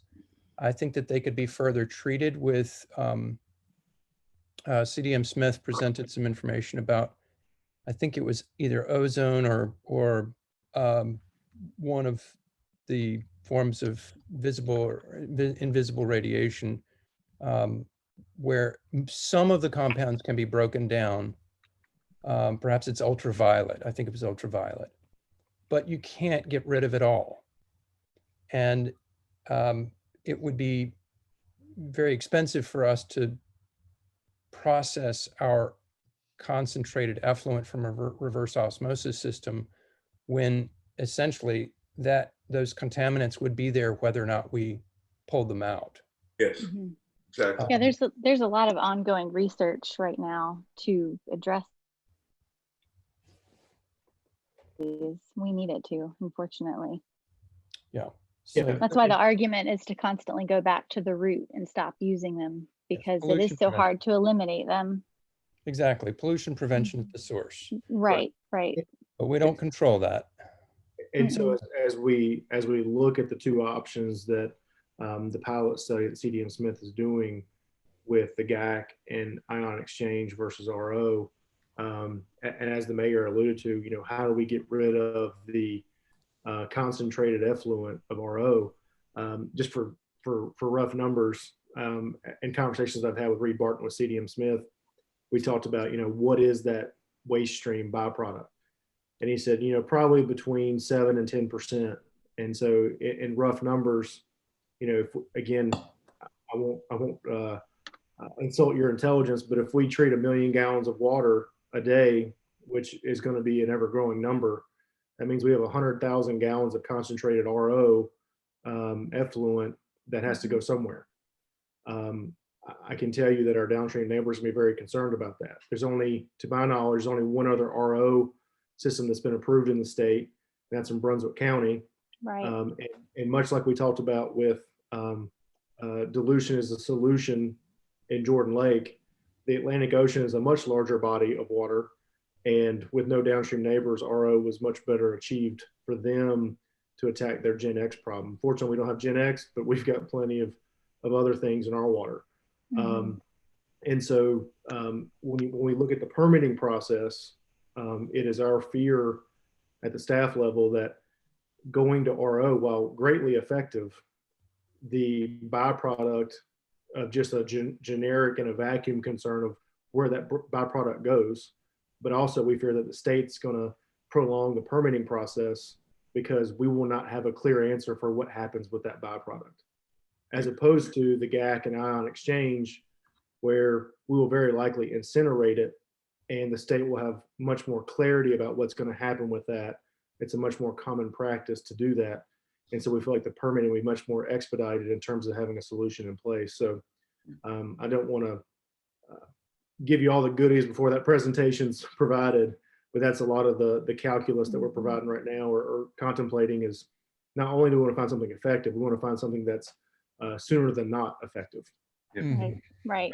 I think it's worth, you know, it's still worth saying though, that whatever we do to take it out, even if it goes on, if we did nothing, there would be exactly the same amount of these materials in the water than if we did all of what we're doing and put it back in. I mean, it's not that we're adding any PFAS that isn't already in the water to it. It's just the concentration. Yeah, and you know, so I guess the other question I had for you is, and perhaps you've answered it already, and that is, what role you think the state ought to play, and do you think they have some responsibility for setting forth regulations that prevent the entrance of these contaminants in the first place? That's for me. What role do I think they play? Yeah. Or should play? I think the change should be made immediately to have a standard put for the whole entire class, the PFAS class. It Okay. needs to be put in place. I agree. Without a doubt, I do. That would make changes immediately. So, or nearly, you know, a lot faster than if we didn't have any. So I think that's probably the thing they could do, aside from providing, I don't have any eyes on this, but I have a hard time believing the state can't come up with a grant to save a town who has polluted water too. So that's another thing I think could be addressed or gone after by the task force, is maybe talking to state officials for some sort of grant to help us, because we need it. Well, I agree. I mean, it just seems to me that if the state is unwilling to put forth a standard that doesn't allow these contaminants to enter into the water, to do that, then they have actually said that these systems, these industries that are doing this pollution are more important than the health of the people downstream. And if they're saying that, and they expect towns like Pittsburgh to front the cost for fixing their problem, then they ought to pay for it. And and I think it's really just that stark. If they're unwilling to step up and take the actions that are necessary to control this, then they need to start paying us to take care of the problem they refuse to fix. And A lot of this, I realize it's not quite that simple. I know that, there'll be arguments, well, the federal government hasn't been doing anything on this either. And so, we can't have standards that are different than that and so on and so forth. But I just think we have to make that push. Yeah, those arguments are silly because plenty of states have already made movement with this outside of the federal government. Yes. So, I mean, we can do it. It's just a matter of we have to educate the people who can effectively make change. That's part of it.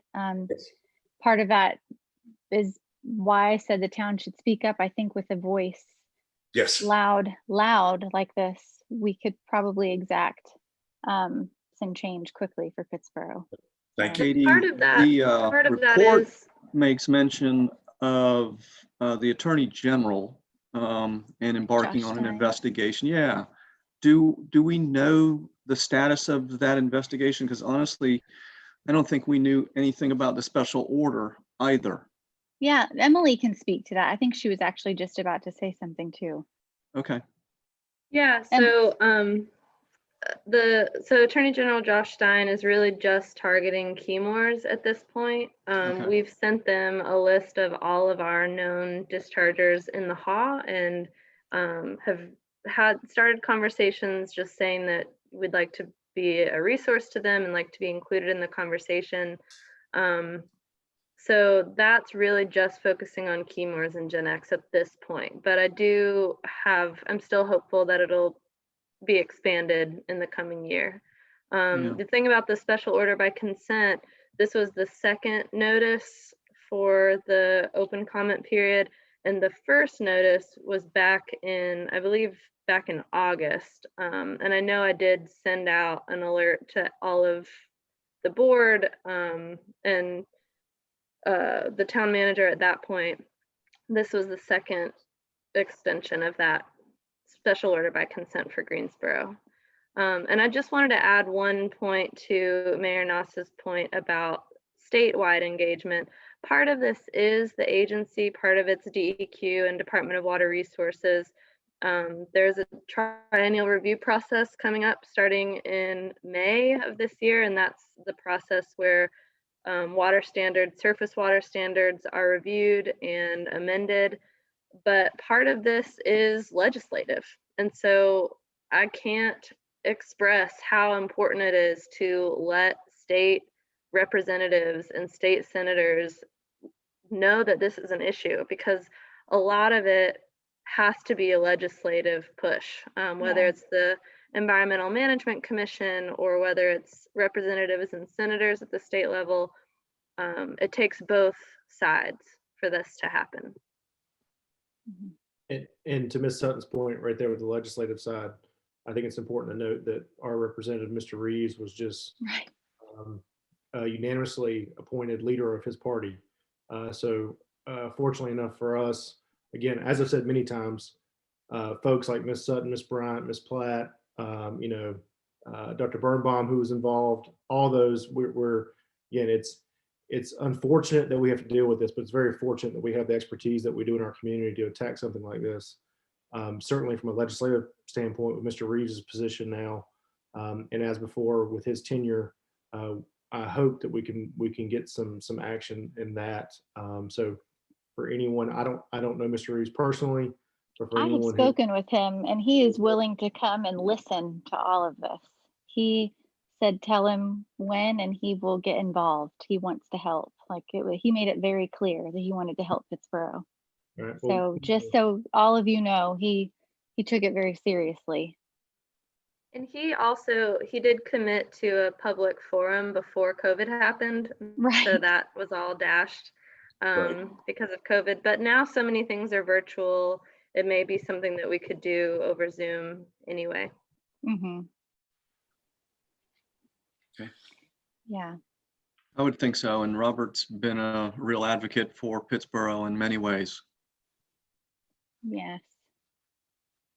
Well, aside from that, the report, I was just ending with collaborating with our county public health department as well. That was the last thing I wanted to mention, was the town collaborating with them to help maybe formulate a way to educate citizens, to also keep them in the loop on what's happening with the water as well, so they can maybe educate, our health department completely on it. So that was the last note in our report.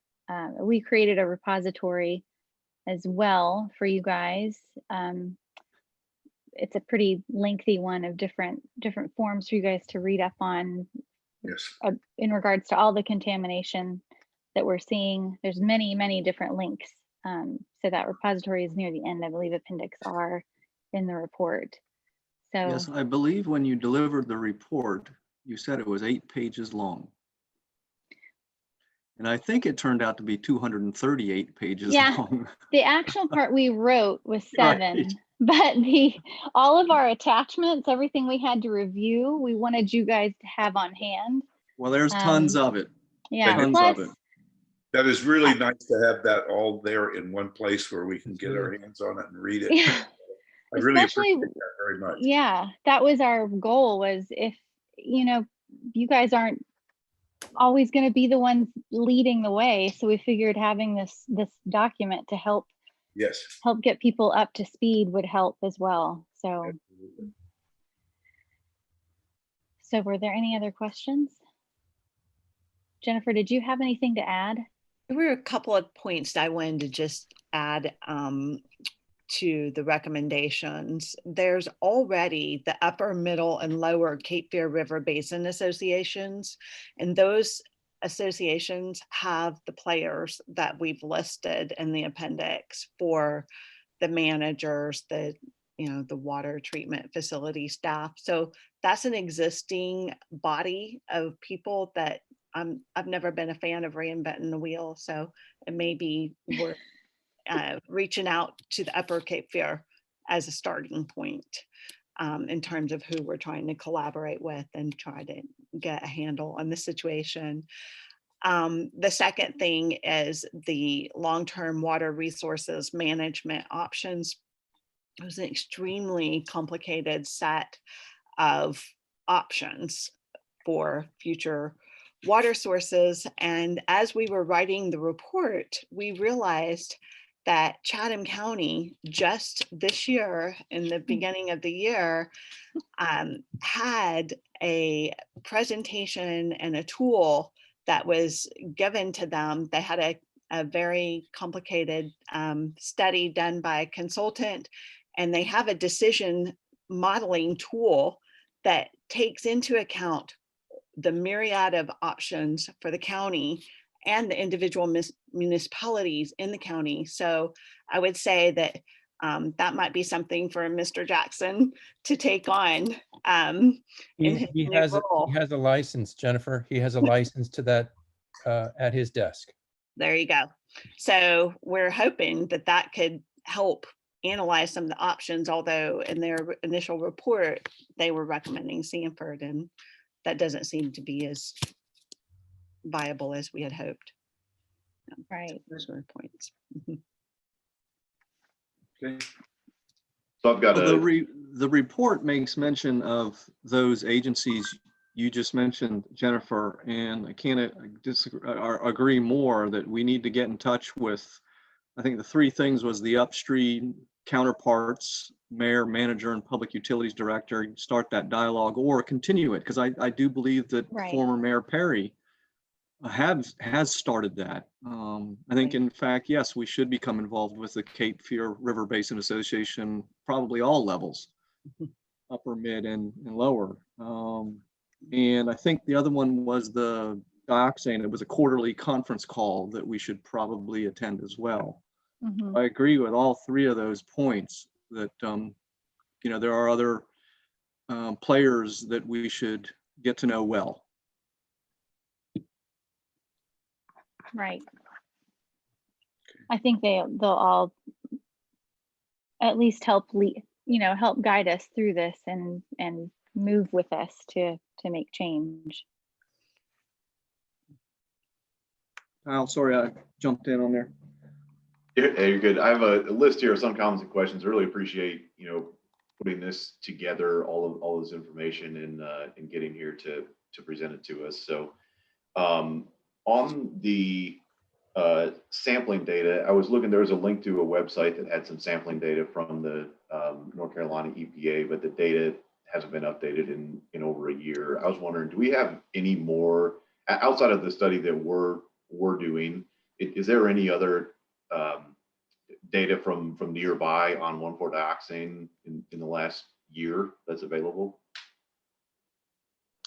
I would say Detlef would have that. Heather Stapleton's has more data on PFAS, but Detlef would have more recent data, so I could get that from Not him. within the past year. PFAS Okay. Testing Network didn't do anything with 1,4-dioxane.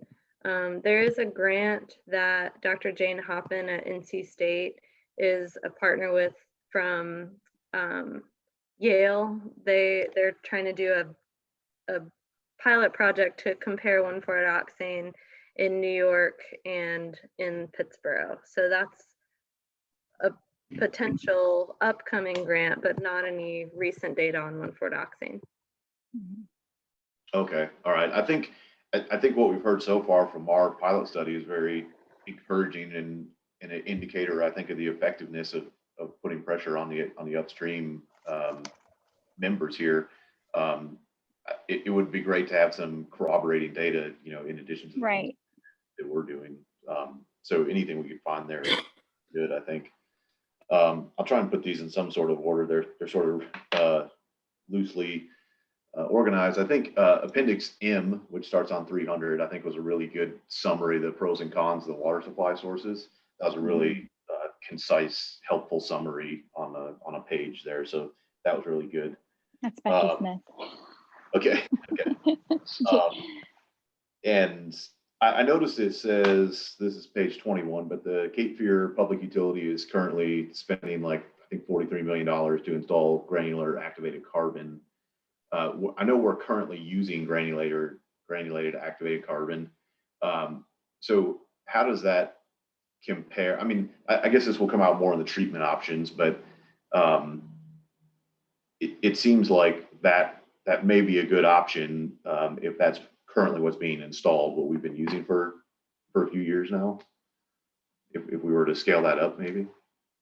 Kyle, I'm going to interject. I've asked this question before, and I believe that what we're doing is we're doing injection of activated carbon, a very, very fine powder, and it goes into the distribution pipes. I don't believe it is a granular activated carbon filter, which is what other municipalities are using. Okay, understood. And I think when we talked about it before, it is that they're dumping it in and then filtering it back out before it goes out. And so that was my other question, I guess, for town staff, is what are we doing with the byproduct of the filtered byproduct of that at this point? Because I believe there is some filtered carbon that we're pulling out. And I'm curious what our current process for disposing of that is, if we have one. Commissioner Shipp, I couldn't tell you. Adam Pickett, our water plant ORC, would be the proper authority. I am growing my education every single day and every second here. My first meeting with the town was on August 10th, and that was a CDM Smith conversation, and I was about cross-eyed listening to that. So I'm at least able to fake some conversation like I have tonight, but I'm getting more and more educated, which has been a really interesting process. And I've somewhat masochistically enjoyed learning about it, even though I wish I could learn it from afar on someone else's problem. But for that particular question, I have to ask Mr. Pickett. I think there may be a sludge component. Emily, do you happen to know that? There's always sludge at a water plant where we have the Yeah. drying beds. So it could be folded into that that already existing sludge field, if you will. I'm not sure if it folds into that or not. Again, maybe Miss Sutton or Miss Bryant knows. I do not. So that's why I was Yeah. directing this to Emily. I'm not exactly sure how it works at the water treatment level. I just know that we've seen PFAS in surface waters that have been adjacent to sludge. So I know that it's not destroyed. It's still being land applied and going into streams that way. Yeah, that's one of our sources, is Cane Creek, I believe. Okay. Yeah, so whenever it rains, we saw increased concentrations happening in our water. And that was because that was runoff into Cane Creek, which then empties into the Haw. So yeah, that's a good question for Adam. My guess is that the carbon is being landfilled after it's been. I'll be happy to reach out to Mr. Pickett. Yeah, we can run that. Get back to the board and just say, what the heck are we doing right now? Yeah. And I'm sure he'll know. Okay. And I'm then, wondering if it needs to go to a specific type of landfill too, because I know downstream from us, DuPont was sending a lot of their waste to the wrong type of landfill, and they were caught by a citizen actually. So I'm curious what we're doing now. Of course, we send it to the right one. Of course. I'm learning as I go here. and then I think appendix N about the home treatment options is a really good summary as well. I was sort of dismayed, I guess, that it says that the filters don't necessarily address PFAS, or it seems like it's unknown if they address PFAS, and they don't address 1,4-dioxane. Is that correct? Yeah. Which appendix were you at again? I'm sorry. I'm sorry, the appendix N is page 306. It says that the filters appear to address PFAS and potentially PFAS, but there's no definitive treatment for 1,4-dioxane. Right. That's because it can still break through. So it tends to break through more than PFAS does. That's the problem with both of them. So that's why many of the filters don't work. That's the smaller chain PFAS molecules do the same thing, they break through. And I believe that's the same thing that's happening with the 1,4-dioxane, as it's moving through. The most effective thing they find for 1,4-dioxane is RO. Yeah. So it's not complete removal, I don't believe, even with RO, but it does decrease the concentration quite a bit. Okay. I guess I was misunderstanding because I thought this was talking about RO, saying that you can't definitively state that it would be pulled from the water consistently. Yeah. Okay. Yeah, it won't. Yeah, it'll decrease it, but it doesn't necessarily remove it completely. Gotcha. Yeah, I was hoping. I think we've kind of talked about it as the silver bullet, which I hoped for. But I think, and I think that's why we're talking about a multiple solution in the treatment plant as well, that we're seeing. I think some really encouraging things from that study. Maybe even some new treatment methods, I guess, for that. Right. So, and I then, wanted to. Oh, sorry. Go ahead. Well, I just to carry on to that kind of it talks also in that appendix N about recommending that the town not recommend a specific filter or a specific filter or system based on how effective they are, or what the I guess kind of side effects may be of that. So I didn't know if you had thought about how how that would work with some of the bulk purchase agreements that you've talked about. If we don't recommend a specific one, it seems like we'd be recommending it if we were bulk purchasing it. Yeah, what we meant, well, I mean, we could go with multiple suppliers potentially, but what we meant was it wouldn't be in, I don't think, the town's best interest to just say, go with these companies. We were saying recommend, if we're going to send out, you know, a form to educate the town, we would say, if you choose to purchase one on your own and just apply this to yourself, make sure it has this NSF rating. And here are the ratings you need to make sure you have in order to get these contaminants out of the water. Now, with what we offer, that's different. We could say the town could, you know, use Heather Stapleton because she's done plenty of work kind of assessing different companies' systems. And you could use that as a guide to what we would then offer town citizens moving forward if you guys decided to offer a subsidy program. And my recommendation would be to go with a couple because they all provide different things. Like with Jennifer, her immediate thought was renters. They're not going to be able to do the same thing a homeowner could. So, and not all companies offer those at the counter solutions, or, you know, they might just have under the counter. So I would say having multiple ones would be good. And that would be consistent with general town protocol. Right. You know, let's say that you have an excessive grass growth in your yard and the town sends you a letter and says, you know, your grass is 18 inches high, you need to cut your grass. And the homeowner goes, well, who do you recommend as a landscaper to cut it? Well, we're not going to provide you a singular landscaper. What we would do at that point is provide you a list of, you know, common landscapers in the area and say, hey, feel free to call any number of these and provide your best quote and pursue who meets your needs. Obviously very different problems, but we would probably do the same thing with something like this, is have a series of kind of vetted but different products and or companies that one may use if we were to get to that point, certainly. But we would very unlikely recommend a singular entity because that it drives unfair demand and such. Right. And to Emily's point on the chat, any solution that involves the home treatments is going to have to be maintained, right? Yeah. So those filters only last so many months or a certain amount of time. Right.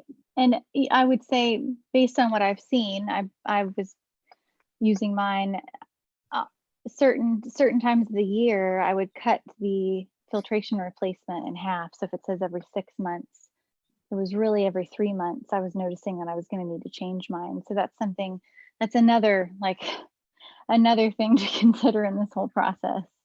But I noticed that immediately, is the recommended filtration time doesn't work for what we have going on. Okay. Yeah. And also, in addition, I know we mentioned 1,4-dioxane's not being seen now, which is extreme, you know, it's promising, but I just want to caution that I do know of a lot of industry upstream that's been impacted by COVID. Many facilities are shut down and not working, many of which use 1,4-dioxane in their manufacturing processes, like flooring manufacturing, which are all in Burlington, Reedsville, Greensboro, and furniture. So just be aware of that. I don't want to be the Debbie Downer here. I just want to be the realist. Yeah, Katie Brown, thank you for making that point. And Kyle, I'm sorry to interrupt, but I do want to ask this as a question, I think, to Emily Sutton. My recollection is that Mayor Cindy Perry, in her diplomatic efforts with the municipalities upstream, in particular, reported great success after about 6 months of working with Greensboro, that they voluntarily, this is way pre-pandemic, they voluntarily reached out to some of their major polluters who voluntarily changed their processes. And I don't remember if it was 1,4-dioxane, but one of the other contaminants we noticed in the data collected in Pittsburgh, and they reported in their data, or maybe it was DEQ, that there were reductions from Greensboro, not from the other two municipalities. Am I correct in that recollection, Emily? Yeah, you're right.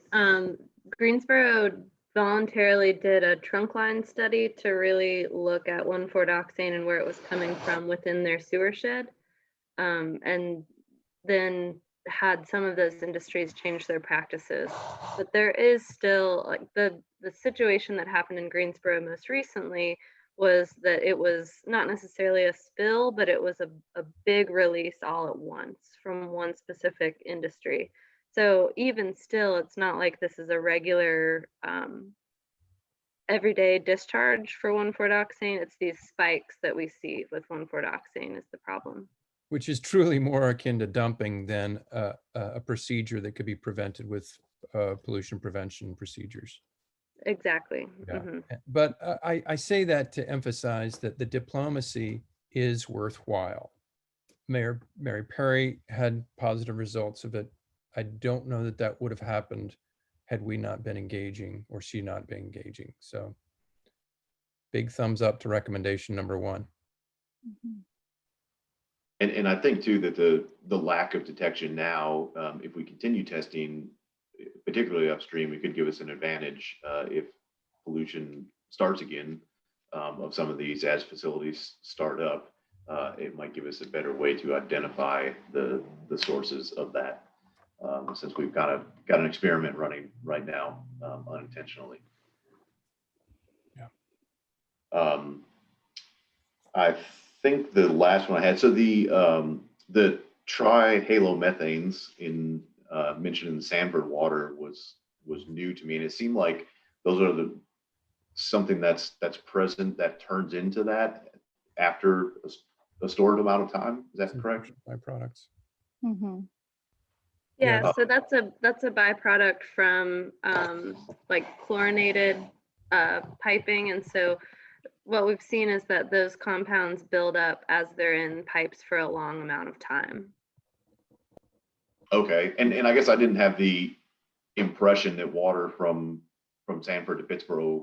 I guess what's the time for that development? It didn't seem to me like it would be very long from Sanford to Pittsburgh in that pipe. So I don't know exactly how many miles that is from Sanford to Pittsburgh for what the infrastructure for the pipe would be. I think it's about 15 miles, but my impression is that it's not like the water being produced and then it's being moved through that pipe to be used in Pittsburgh. So I guess if that develops during storage, then I don't know that it's necessarily being stored anywhere. That might be a little too detailed for this. It's something to look out for, if we evaluate that option. And Commissioner Ship, one of the things that we would want to do with any line is as we continue I'll say upgrading of our water system is, having larger diameter pipes, more loops in our system so we don't have blow-offs and stagnant water. That any water that will be used, obviously, I think will obviously increase our demand over time for usage. But as we continue to improve our system, we'll also keep that water moving throughout. So I don't think there's going to be any stagnant or stale water in terms of its tenure.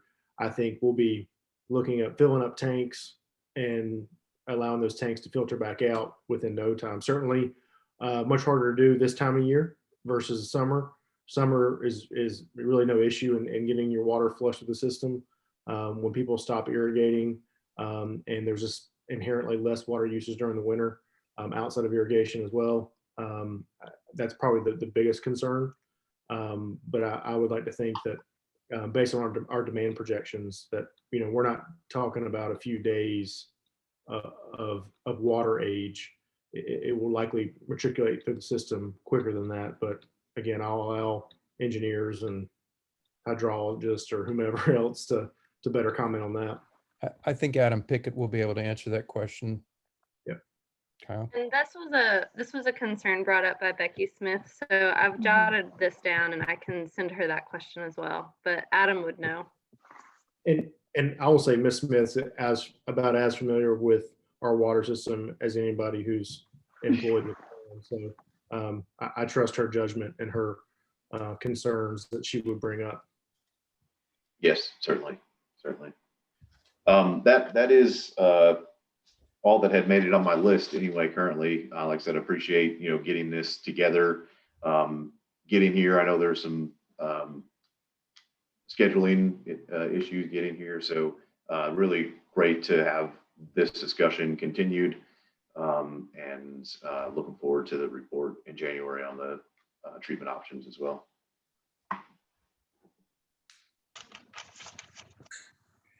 Anyone else with questions, comments? Mayor, the only thing I would add, and certainly I'll allow Ms. Platt, Ms. Sutton, or Ms. Bryant to wrap up, but I don't want to skip over the fact that, as Commissioner Shipp just stated, and I stated earlier, we do plan to have CDM Smith. We've got them tentatively scheduled for our January 11th meeting. Obviously, for those interested, please follow our agendas. We try to get them up as soon as we can. And so we plan to have those results of the pilot testing. We will be talking about kind of the two options for advanced treatment at our water treatment plant. As we talked about last week at our project meeting for the budget, I've asked CDM Smith to put some numbers together. We are anticipating, and it'll be my greatest intention to have money set aside for something. I'm not sure whether the board wants to go with RO or GAC and ion exchange just yet. That's what we're gonna have a conversation in January about. But nonetheless, we're gonna budget that conservative amount of money to do either one to make sure that we can do that in next year's budget. Certainly, we will look if the board has the clarity they need to proceed with one. We'll go ahead and start the permitting and application process and everything we got to do this fiscal year, and whatever cost it may be a budget I need to come back to the board with. But in terms of the capital investment for that advanced treatment, we will have a generic amount of money set aside for either option. That way, as we proceed with the budget, certainly it'll become more realized as we get to April and certainly May when we have the budget hearings. But for any of those listening in, there will be something in the budget for advanced treatment in our water treatment plant next year's budget.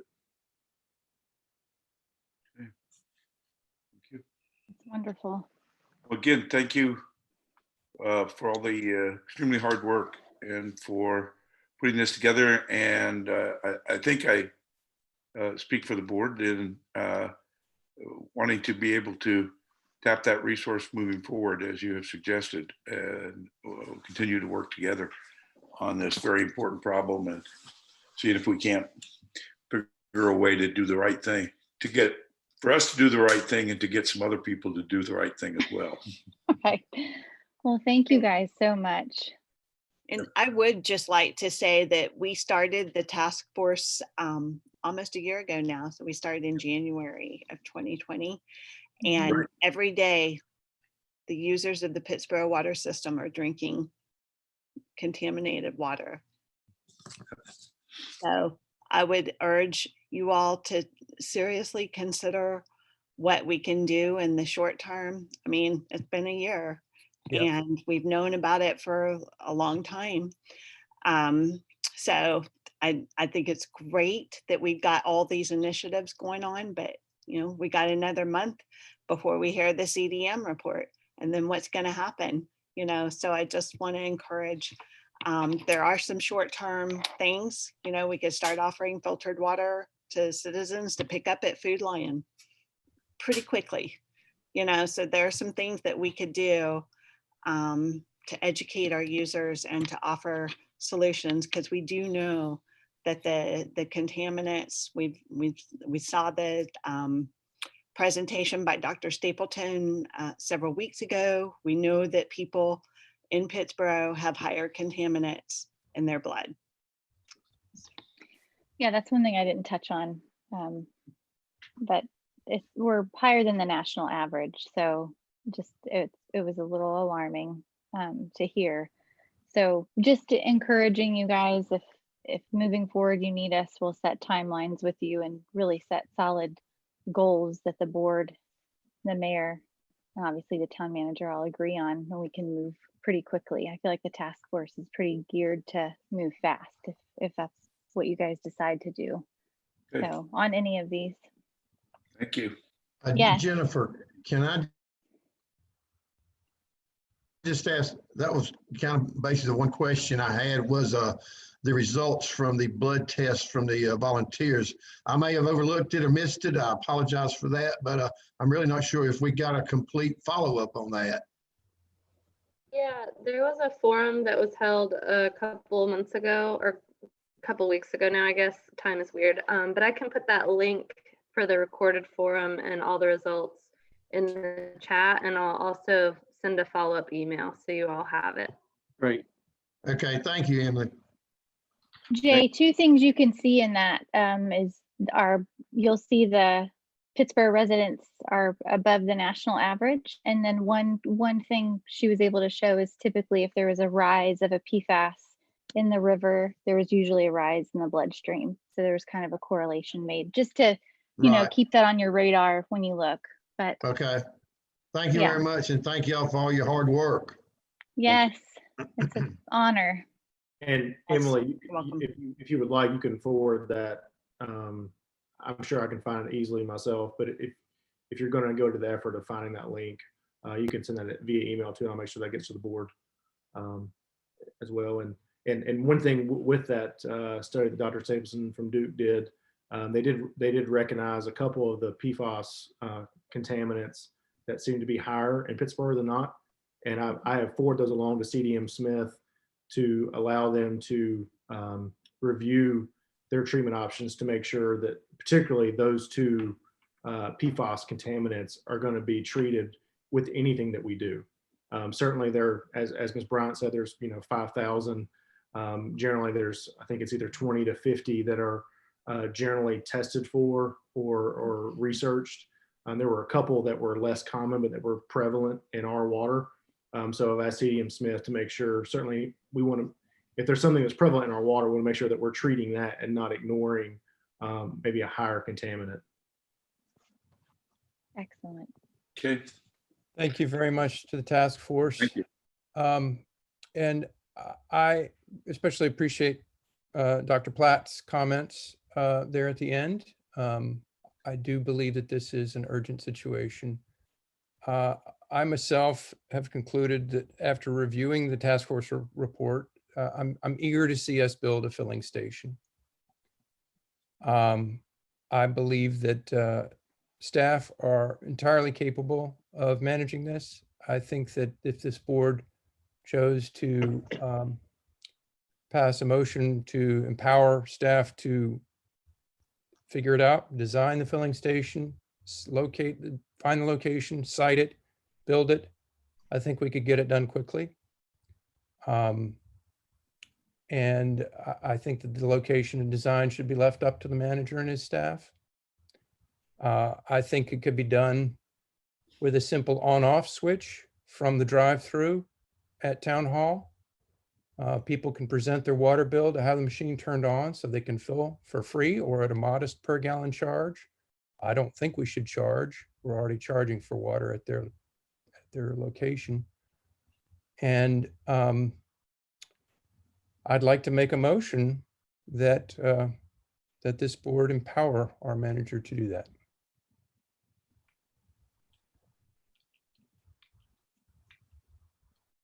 Your second?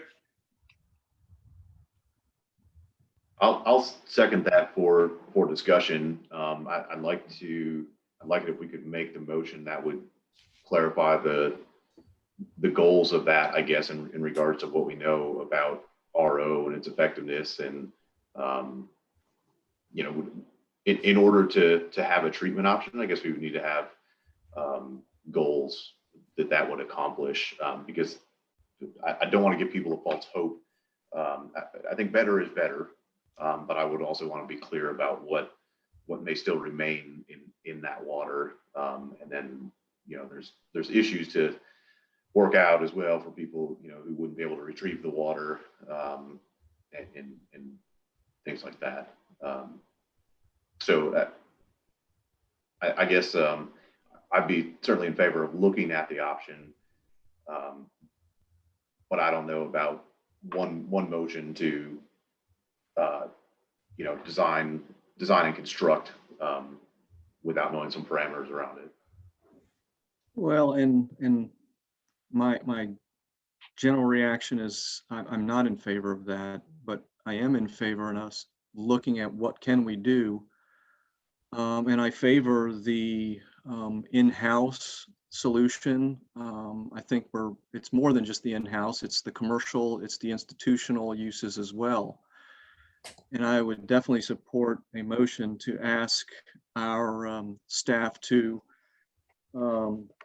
look at what is the feasibility and model the individual household, the commercial, the institutional short-term treatment options, the cost of the options, and the financing of the options. And I think all of that in accordance, of course, with the enterprise fund requirements, which, it's got to be self-sustaining.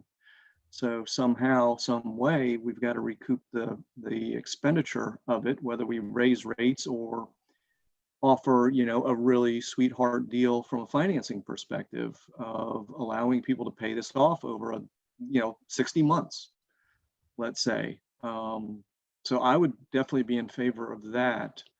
And again, it would need to look at the commercial uses as well as the institutional uses in addition to, our residential uses.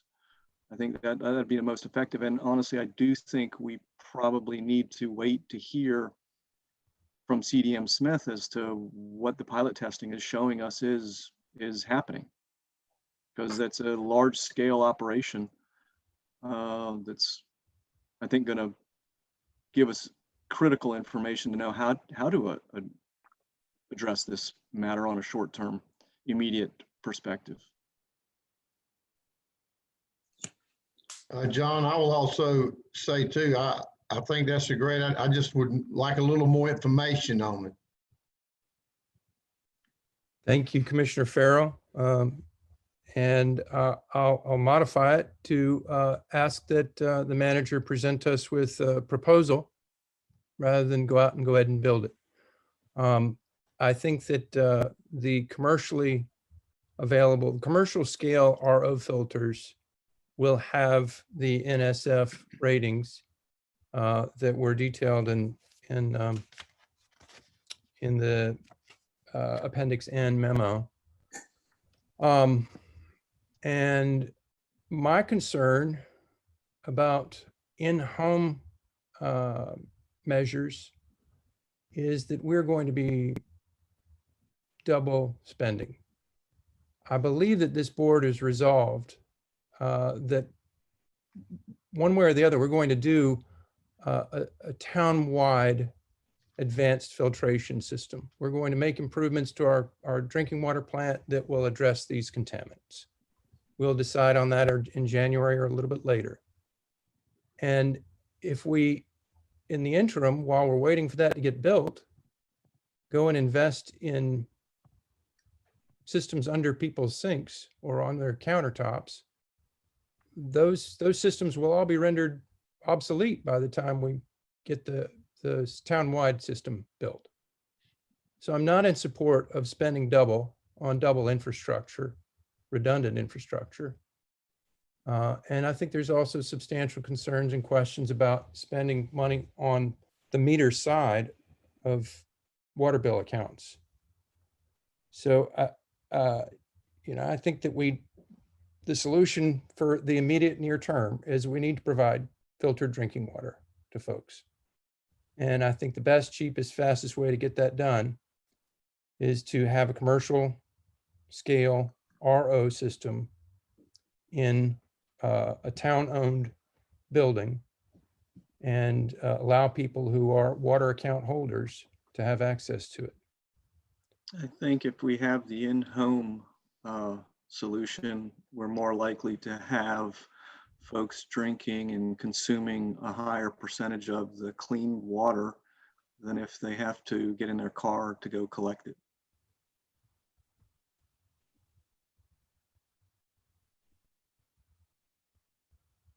there's a lot of folks already in town, already buying water from Food Lion or Costco or Sam's Club or having it delivered. There's There a are. fair amount of debate about how the quality of that water. Nevertheless, there's a lot of people lugging gallon jugs around and 5-gallon jugs. And I would say too, on the individual per home basis, we would have to look at how that infrastructure were to be installed. The Constitution of North Carolina prohibits us from spending public dollars on private infrastructure. That's a very generic statement. So I'm sure there's always gray area, but depending on where it is, typically we give up our jurisdiction, so to speak, at the other side of the meter. So if we're looking at treatment systems, generally they'd be within close proximity of the meter. And as was pointed out, the filtration systems required, the maintenance of such, would that be likely above ground, in a box of some sort, almost like a backflow preventer or RPZ? Obviously different mechanism, but something of that sort in terms of infrastructure, I doubt it could be subterranean without like some sort of handhold box. Certainly we can look at that. And again, I think probably the important takeaway is this board's willing to look at about any option possible to make sure our residents have clean drinking water. So I hope that any commentary is, again, not to be a Debbie Downer or anything of that nature, but it's more of we'll turn over every stone that we can to figure out what's the best possible. But that's part of my initial take on the individual per home basis is I hope that our advanced treatment, the water treatment plant provides that macro support. And I would be interested to see the legality of us being able to do the individual ones outside of getting some sort of support through a grant or something like that, where we could be a pass through. Right. And I know, Ms. Bryan, I know at some of the water quality task force meetings I attended, there was some talk about other towns that had done a similar thing, but I don't recall if any of them were in North Carolina. So I guess if you have any information about North Carolina towns under this constitution, I guess, that have been able to accomplish that, if you could forward it. I didn't see it in the report. Yeah, I can send you that info. Many of the towns that I've seen do this they've offered programs for homeowners. However, that took a while. It took a while to establish. So I'm not swaying you guys. I'm just throwing out a con there. A fill station would probably be a quick, immediate thing for homeowners. I don't know them doing a fill station down in the Wilmington area, but I have plenty of people I can ask to see if they have those established, and maybe that would help you guys decide.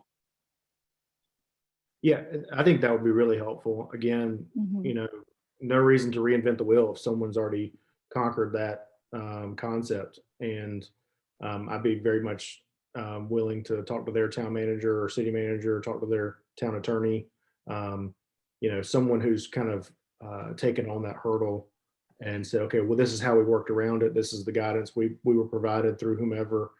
Certainly we'll have to verify it for ourselves. Other people may have a higher level or higher desire of risk or appetite for risk. We certainly want to fix the problem, but we don't want to put ourselves in other issues. And as Commissioner Fiocco said, this is an enterprise fund. So while it's funded to assist the ratepayers ultimately will pay for it in some form or manner unless we find an alternative revenue. And the only revenue in that system that would factor for something like this is the rates. So whether you're paying for the infrastructure in one fell swoop, $300 a one-time expense or whatever the number would be, or the town elects to allow that to be paid off over time via a monthly rate that is gradually whittles down the ultimate principal. Either way, it is run much more like a business, and the rates are the only thing outside of grants or some other form of revenue that would support that otherwise. I'll send you the info that the schools have, the process that they've followed to downstream to get filters into the schools, at least what they're using and what's working for them. So Schools is probably an easier thing to achieve than individual homeowners, but I Right. am more happy to read everything, and maybe we can find a creative solution that others haven't to find an alternative solution. Can we get back to debating pros and cons of the amendment? Excuse me, the motion. Yeah, I was gonna say, John, can you restate your amended motion? Sure. I would like to move that this board empower our manager and staff to design and suggest a site or sites for a reverse osmosis filtration filling station, commercial scale capacity, so that hundreds of gallons could be dispensed in a day. And I believe that it could be done fairly simply. I would recommend against a billing system. I think that complicates it. And I think anyone presenting their water bill ought to be able to access the filling station. That is now confusing. And we have a motion that has contained within it the advocacy for it. Is there a way to put this motion in practice where somebody can vote on it as to something that is either going to be done or not going to be done? Well, if I may, as I'm interpreting the direction, is that there is a motion to allow me and our staff to put together a proposal for a filling station. Currently, this is an unbudgeted expense, so I would have to come back to the board either way with a budget amendment before implementation.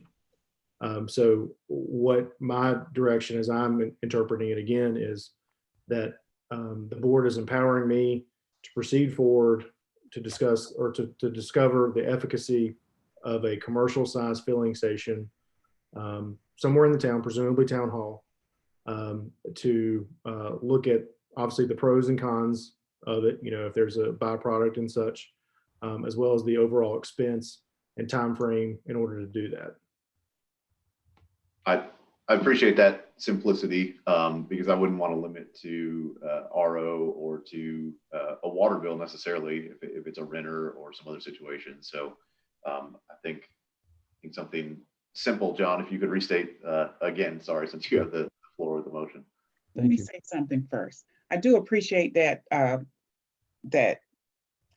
Kennedy, that you actually went back and clarified that, because it's more so of an evaluation before we can say to go forward and design and implement that. So basically, I do appreciate that, and I can go for what you've just restated, Mr. Kennedy, in reference to it, because we do need to move forward with something, but I want you to evaluate it before we go forward and say, let's design it and go and implement and all of that. Well, and I would appreciate it if we could include in the evaluation an alternative. And that would be that in conjunction with CDM Smith's findings that Chris analyze or staff analyze a model for individual household, commercial, institutional, short-term treatment options, cost of those options and financing those options. If we could include that, I could definitely support it because I think it's worthy of looking at both of those options. So may I interpret that as potentially a comparison? Yeah. Model. Yep.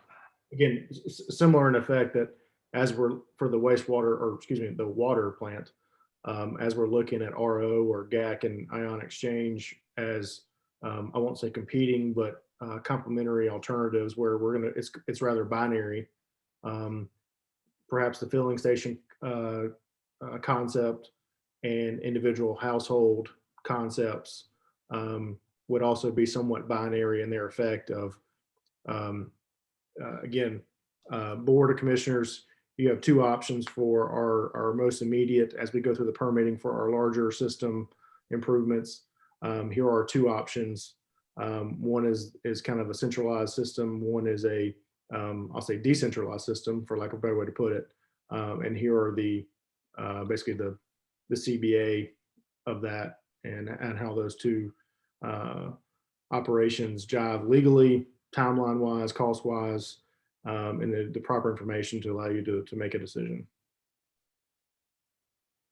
Does that seem accurate or fair? Yeah, that sounds good to me. Is that, well, we have two motions unless we combine it into. Well, I would offer that as a friendly amendment to John's motion. Commissioner Fiocco, would you repeat it, please? That in addition to looking at the feasibility of the filling station, that we look at the feasibility of the in-house commercial and institutional short-term treatment options for on-site treatment.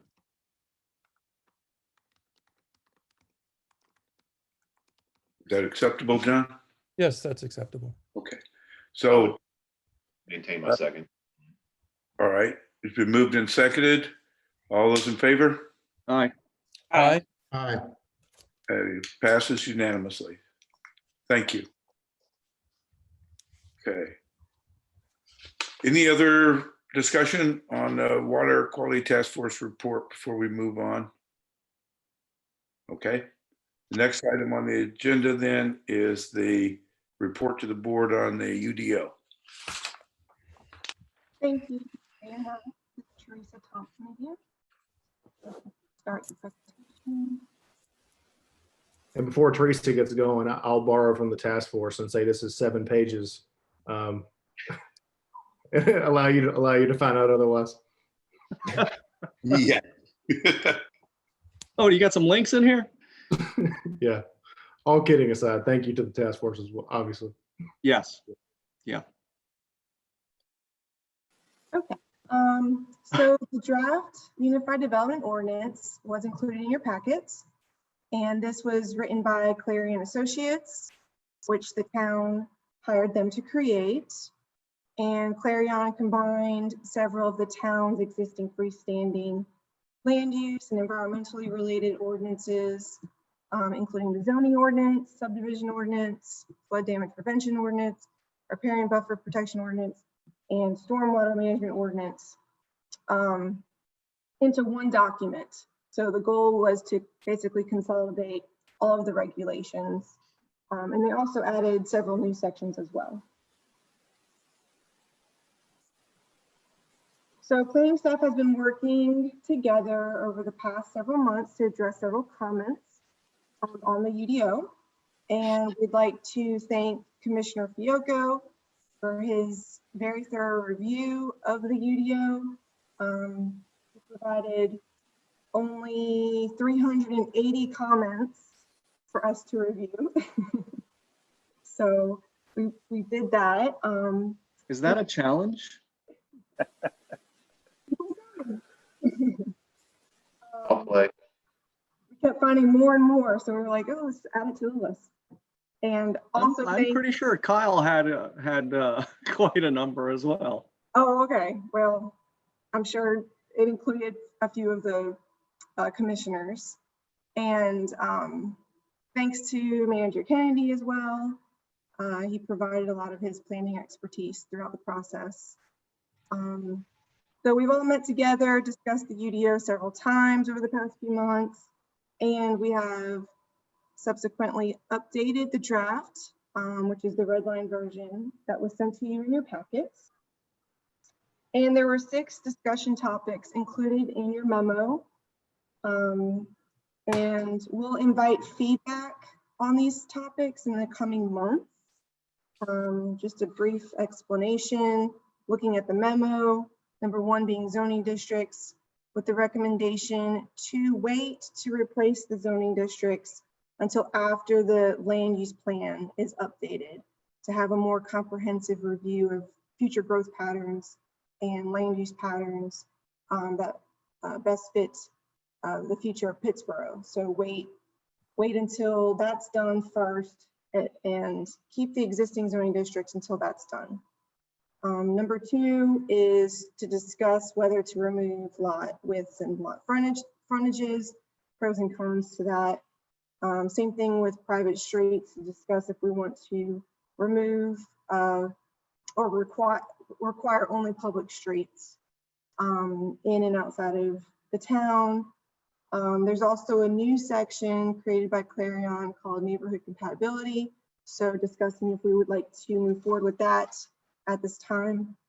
Number 5, so Clarion pretty much kept all of the existing expiration deadlines for many different types of permits and approvals, and they're just kind of all over the place. So we have different recommendations, either being more several years or just possibly 2 years for everything, just so there's some consistency there on all the different approvals. And number 6, Clarion, it appears that they removed the setback requirements for accessory structures that are under 10 feet in height. So if it's less than 10 feet in height, it does not have to meet any sort of setback. So discussing whether we want to require setbacks for accessory structures that include being less than 10 feet in height. So starting in January next month, we're going to go through each chapter of the UDO, and we will address these 6 discussion topics as they come up in the applicable chapter. And the goal is to have these 6 topics addressed before the UDO is complete. And that is April of 21 is our goal. So on the second page of the memo is a list of future considerations, not exclusive, and there's several updates that staff recommends addressing in the future that's listed in the memo. So the plan right now, though, is we want to at least address these 6 topics for discussion. But if you would like us to incorporate anything else in the future considerations list now, or if you have any other comments or questions or ideas that you would like us to look at now in the next coming months, just please let us know. I would say in the next month or so that we have time to do that by April if possible.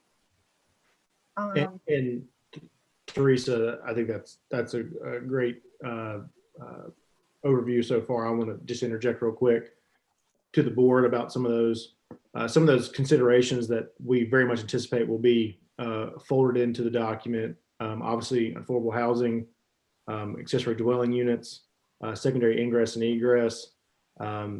Staff has certainly taken note of those concerns as they've come up over the last few months. So as you see or don't see some of those things attended to in the current draft, and then Teresa's list previously, those are some of the things on our radar.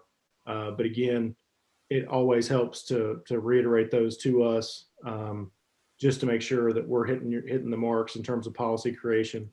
So if there's anything that you see that you feel like that needs attention, that's what sessions like this evening and that we're going to have in the future are about is, if it's in the middle of the night, so Kyle at 3 a.m. when you send your emails and you think of one amendment, go ahead and fire it off. It doesn't hurt us to get that in the system and allow us to start working on that policy.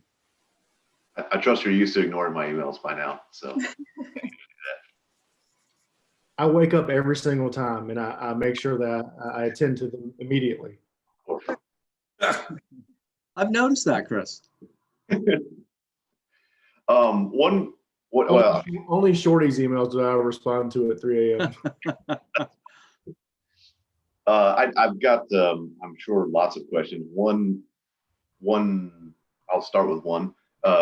Tree protection, I saw was removed and is not on the future list at this point. I know at one point there was talk about making that an ordinance, a part of the ordinance prior to adoption of the UDO. So where does that fall in the current timeline? I'll take that one, Teresa and Chris. So tree protection has been pulled from the UDO. That was a decision that you all made as a board, I believe about a year ago. And there was discussion about picking that up and trying to move along a standalone tree protection ordinance. We needed to work on the UDO as a whole, and Commissioner Fiocco and myself, we took a lot of the time when we were working remotely to do that. And the result of what you're seeing before you tonight is a result of he and I's effort over the summer, the spring and summer, to finalize these comments. And then Teresa, along with Jennifer and Kaylee, doing the editing to get the document to where you are right now.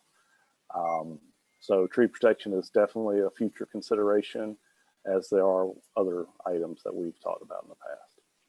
Yeah, it was my understanding we had, as a board, directed it to be a future, not necessarily part of this initial UDO, and that we were to use the Chatham Park tree coverage as kind of the beginning point, whether or not we wanted to change that, use that, how to change it.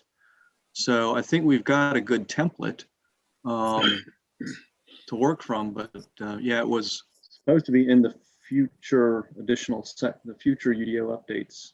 That was my main comment, is that it's Yeah. not in the future section. I don't see it either. I should have revised that to say, let's make sure it's in the future section. Yeah, along with the natural resources overlay district too, we pulled that from the UDO as well. So that's that was a future circle back to future consideration. Okay. And like I said, I mean, like Commissioner Fiocco said, I've got a bunch of comments that I'll balance against this draft. I'm really, really glad to see it, and really glad to hear about the April timeline. And I hope and trust that we will stick to that April timeline in almost whatever state it's in at that point, but it will be refined, I know, over the coming months. One thing about neighborhood compatibility, I know that kind of, it has come up in a lot of discussions about almost like filling gaps, I think, or confusion in the UDO, that we could fall back to neighborhood compatibility, or, you know, particularly planning and zoning decisions that have come up with our current ordinances, where if we had some language about neighborhood compatibility, it would allow us, you know, some guidance or some leeway in regards to a lot of the decisions I think we've even made recently. So I think that's a pretty important part, but I don't know the current status of it in this draft, I guess. Yeah, so we didn't change much from that section from what Clarion has had on the drafts prior to now. I think what we're going to want to have a conversation about is what's actually written, and it may not be what we intend for it to be in specific areas of town that it's trying to protect. We'll have that conversation as we move forward. But I think there's a good enough a discussion and analyzing that section that we've pulled that section out and said, we don't want to make decisions without a full board discussion on this. So let's pull it out. Let's have the board focus on that, because I'm honestly, throughout the history of the UDO, I'm not sure we've focused on the neighborhood compatibility chapter. So we thought it was best to pull it out, take a look at it, and refine it if we need to, or eliminate portions of it if that is warranted to. I think it's a good point, and I think it has a potential to help us in some of these areas that we know are future sections that could help us fill some of those gaps. I think it's important, but I think you're also right that we haven't placed a lot of focus on it, and with some of these sections being removed, we should put more focus on that. Yeah, and Teresa mentioned it, and it is going to be a request from planning to update our land use plan, to do a new land use plan in the next budget year. And I think part of neighborhood compatibility and what neighborhoods want to look like will be fleshed out in that process, in that project of land use. And so we could have, sort of a skeleton section on neighborhood compatibility remaining in the UDO, but we refine that more through the land use planning process. And we also put in gateway standards that we will have through the land use plan process as well. So there's more to come on that. Yeah, well, and I think that it's a good point in general that when we pass this in April, that I don't expect we'll stop talking about it every month for a long time as we refine it, as we use it, and then also fold in, all these additional sections as well. So I think it'll be a regular occurrence here for a long time. Yeah, and to that end, I probably got the train going on it, but I was going to allow Teresa maybe wrap up her presentation there, and I excuse my interrupting. I just want to touch on that future consideration because I know a couple of those items the board was going to be churning at to say, where's this, where's that? So Teresa, carry on. No worries. I actually meant to say anybody can jump in anytime. So, because Famous everybody. last words. And wanted to point out that 160D is in the list, but Chris is actually working with the Triangle J Council of Governments to incorporate the 160D updates into this draft UDO. So it's in the list, but we are actually working forward with getting that done sooner than later. And they are working with our schedule, right? Chris, I think that they were meeting this deadline. Yes, sir. Yeah. So cool. As the board approved earlier on tonight's consent agenda, that budget amendment to engage Triangle J. And so we are working to get, trying to find the best way to get it to them. I think we'll work through SharePoint to get them the document. Obviously, it's a large document to send via email. But they're going to go ahead and get started with it. I'm going to sign the paperwork tomorrow morning, get that over to them. That way we're all good there. And they're working on the same time frame we are. So, the contract is through April of 2021. So we've given ourselves a few weeks buffer. As part of that, I think, which is going to be really helpful, is we've cooked in support. So when we present this ultimately to the planning board and to the Board of Commissioners, they will provide staff support to accompany our staff for any questions that may arise. So obviously we'll handle the primary conversation with our staff, but the Triangle J folks will be there to discuss any 160D parameters that they identify in our code. And so that's already cooked into the services agreement. So not only are they simply reviewers, they're also going to be actively engaged in our meetings as we move forward to make sure everyone feels comfortable that we're compliant with that new statute. And so beyond what's included in the futures considerations list, we expect there to be regular updates to the UDO and for it to be adapted to meet the needs of Pittsboro.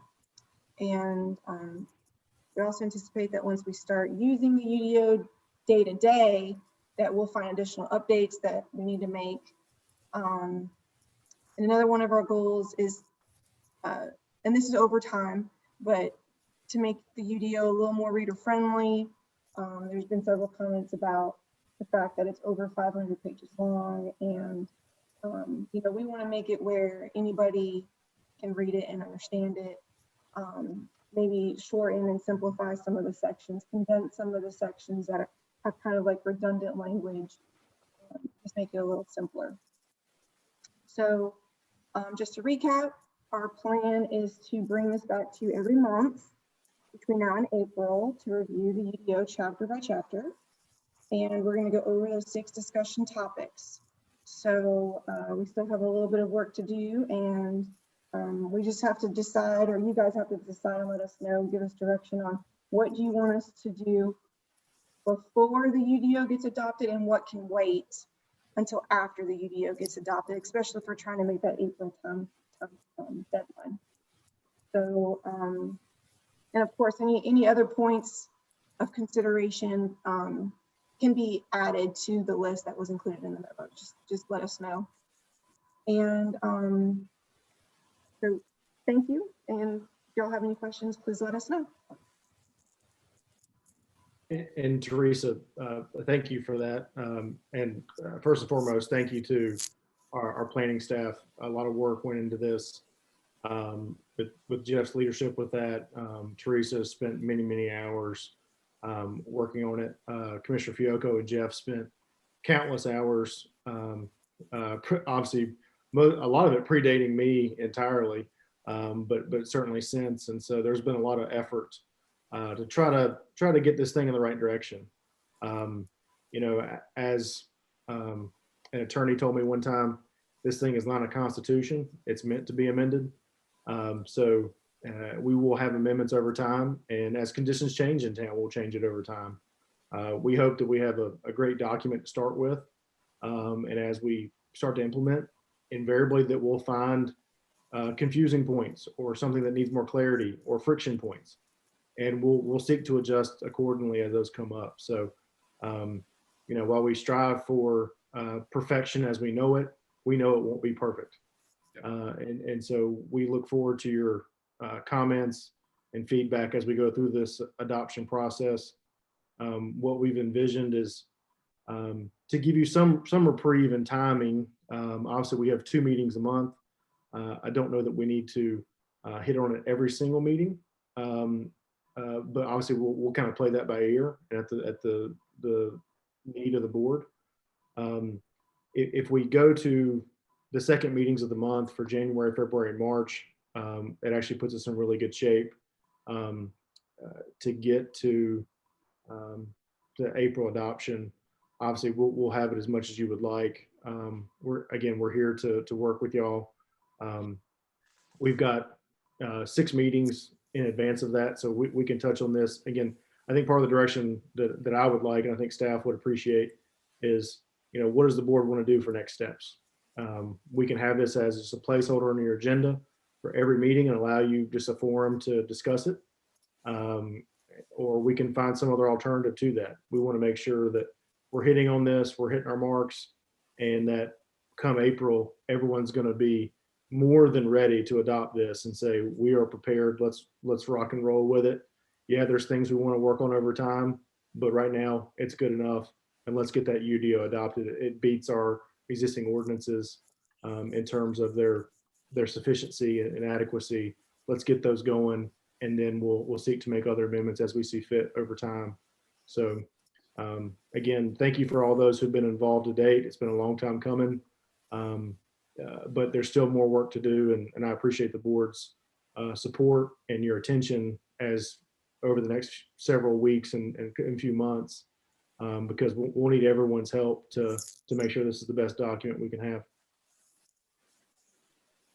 There have been so many people involved in this, and it's been several years in coming. And while Jeff and I spent a lot of time learning how to do Zoom on the last several meetings, I think we'd be remiss if we didn't acknowledge that Victoria Bailiff and Elizabeth Goodson were in these marathon meetings as well, and they had a huge contribution.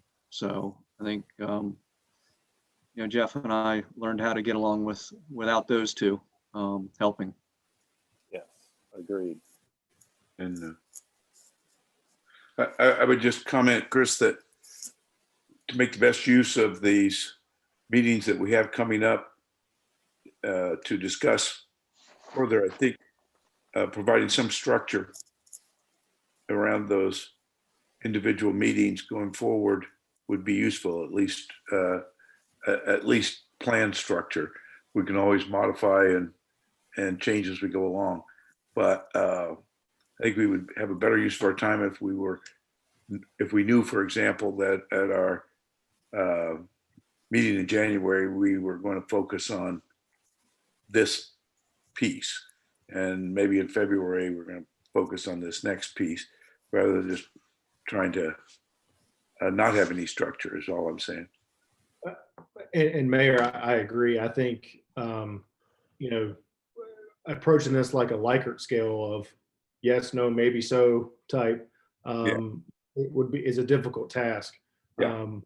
I think a more targeted approach and, you know, for instance, for the 6 items that Teresa identified of, you know, for instance, the accessory structure setbacks, you know, having that as a conversation piece and saying, Yes. okay, board, don't worry about the rest of the UDO on this individual item. How do you feel about it? Yeah. And then perhaps allow the opportunity for anyone to bring up anything they may have found in a public forum, certainly, but not seek to try to fix everything at every single meeting. It's more of, let's target one item. Let's do our best to provide direction to our planning staff to prepare that and incorporate it into the overall document. And then allow, you know, obviously emails 24/7. So anything you find there, you feel free to email it to us.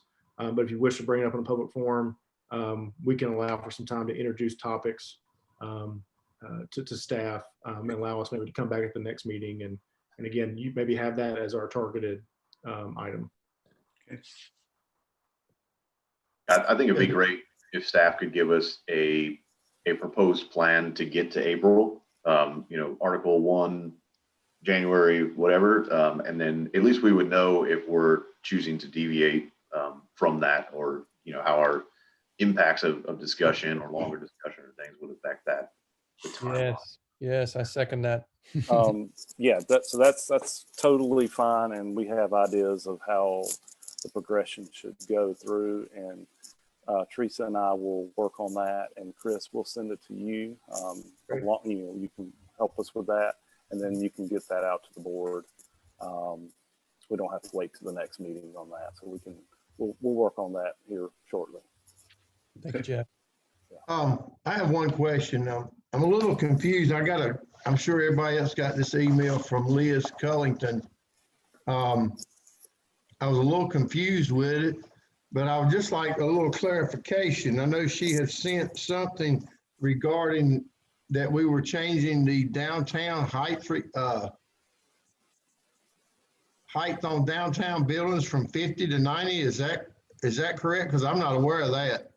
Yeah, we talked about that a year or so back. That was during a workshop. We talked about building heights, and it was suggested that we go from 50 to 90 feet, I believe was a suggestion. And so it's incorporated in this draft, and that's the type of item that you all as a board can say, yeah, we talked about it, but I'm not really comfortable with it, and this is why. So that's definitely on the table. I appreciate that. And I also have one more I'm a little confused about, is the accessory dwellings that we're in shall not exceed 25%, and we're changing that to 50? Of the floor space of the primary structure or the primary home.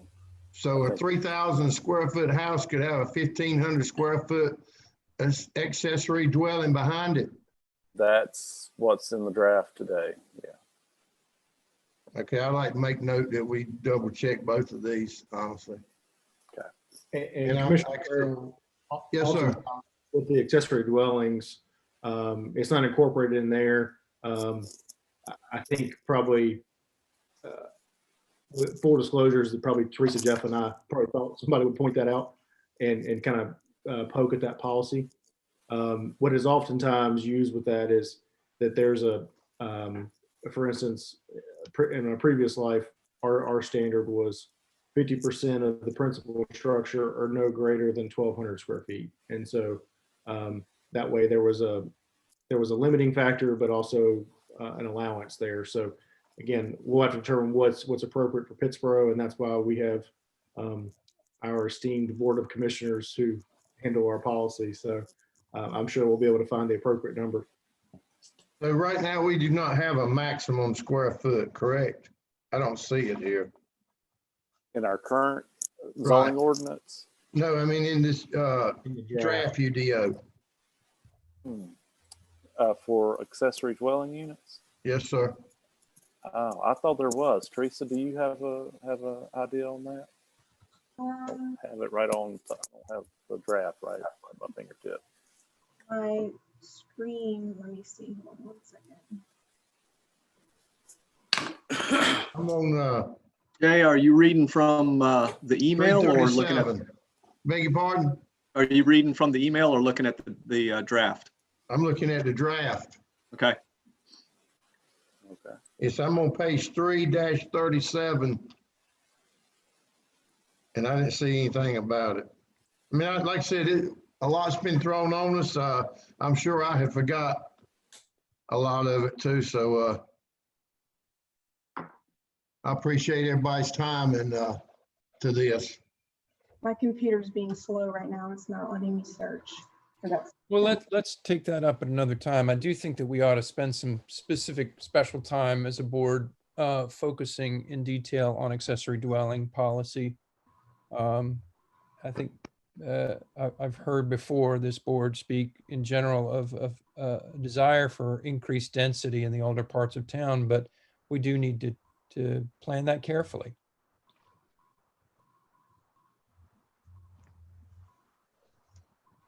Yes.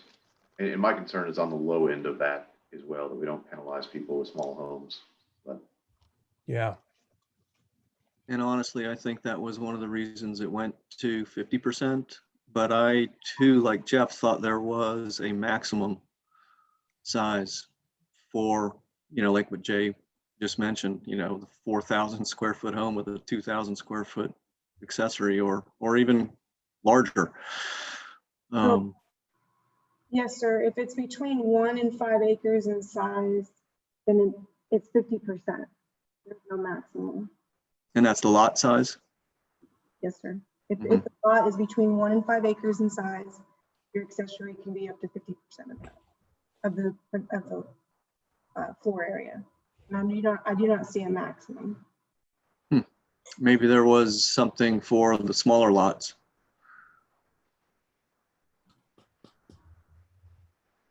I'm right. I don't see anything in the draft. For non-residential shall not exceed the lesser of 2,000. It seems like there is a max for non-residential, that's capped at 1,000 or 10% of the floor area. But for accessory structures to a residential, there is not a max. The proposed language, but clear from what I'm reading right now. So the smaller lots were limited to the 25%.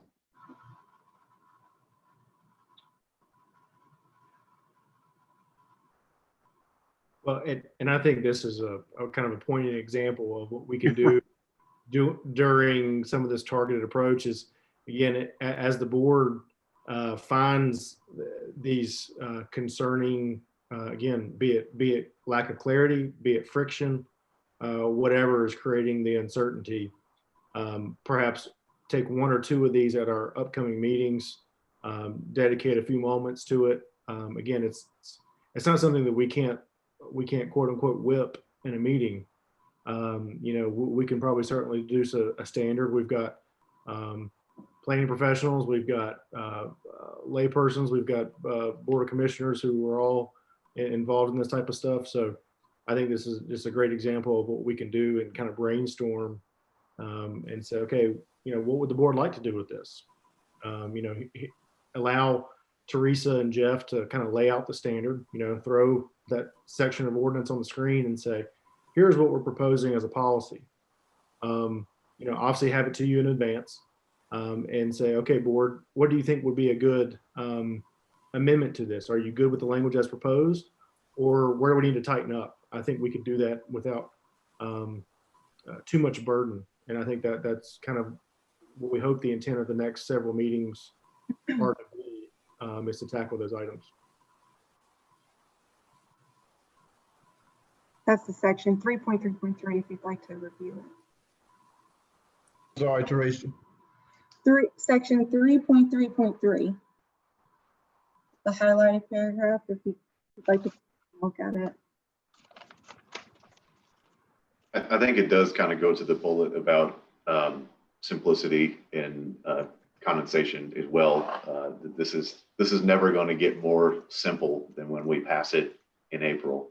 And I keep repeating that month intentionally, but April it won't 2021. get more complicated. So the most simple we could make it now, I think, is advantageous for a lot of reasons. Yep. And just one for my review, Teresa, if you could send a clean PDF and then a Word file as well with the markups in it, just to make it easy to compare. So a clean Word and a clean PDF. Sorry, Word with markups and a clean PDF. Oh, okay, gotcha.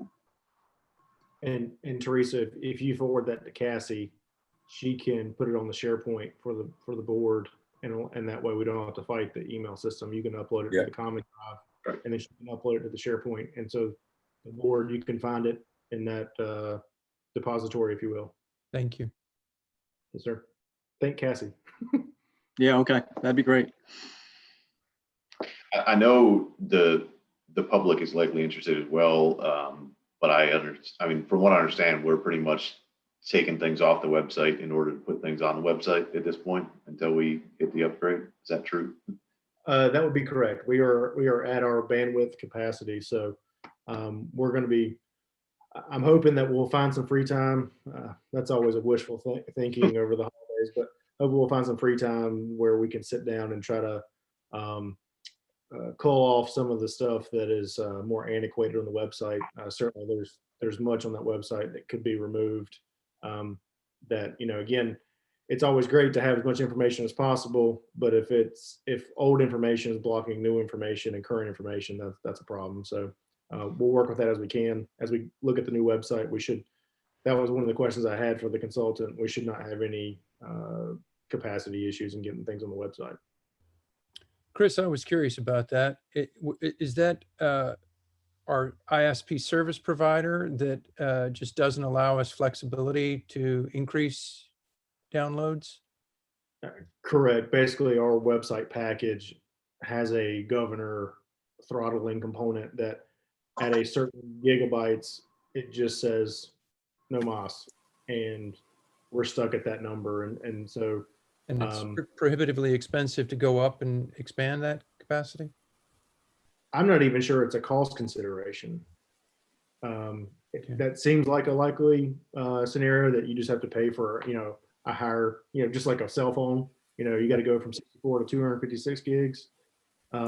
As I understand, I could be very much incorrect, and we can certainly look into it further, but as I understand, it's not even a package. It's simply, it just will not allow us based upon how they've designed the website. Well, if it's just our contract and those are the restrictions therein, and so be it. But, you know, that's exactly how Amazon is making their billions and billions, is giving that flexibility to website owners to expand their throughput instantaneously. And that's exactly how so many websites have gone viral, as they say. So I would hope that we could have that flexibility, but yeah. I'll definitely check up on that. Thank you, sir. I'm ignorant because I have not asked the question, but I do not believe that's the case, but I'll be happy to be corrected and upgrade us, if you will.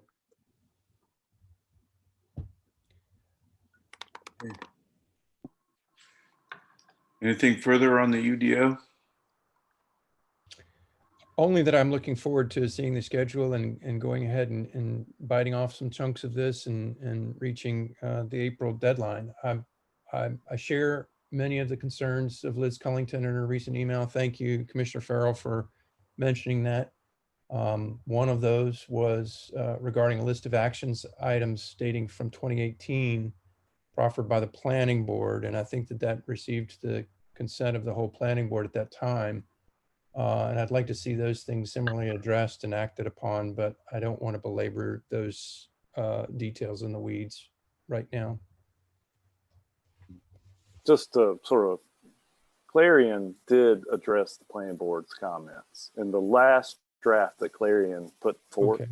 was, the plan board was addressed. Okay. So we Thank can you. go back through their notes and see how they address those comments.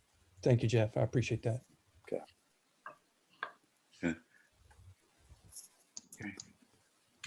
Okay, anything else on the UDO? All right. Well, we're down to final commissioner comments. Are any final comments from the commissioners? Good night. Happy holidays. All right. Happy holidays to I have all. a few. Before we say goodbye, I do have a few. But I didn't Maybe wanna- this to Chris,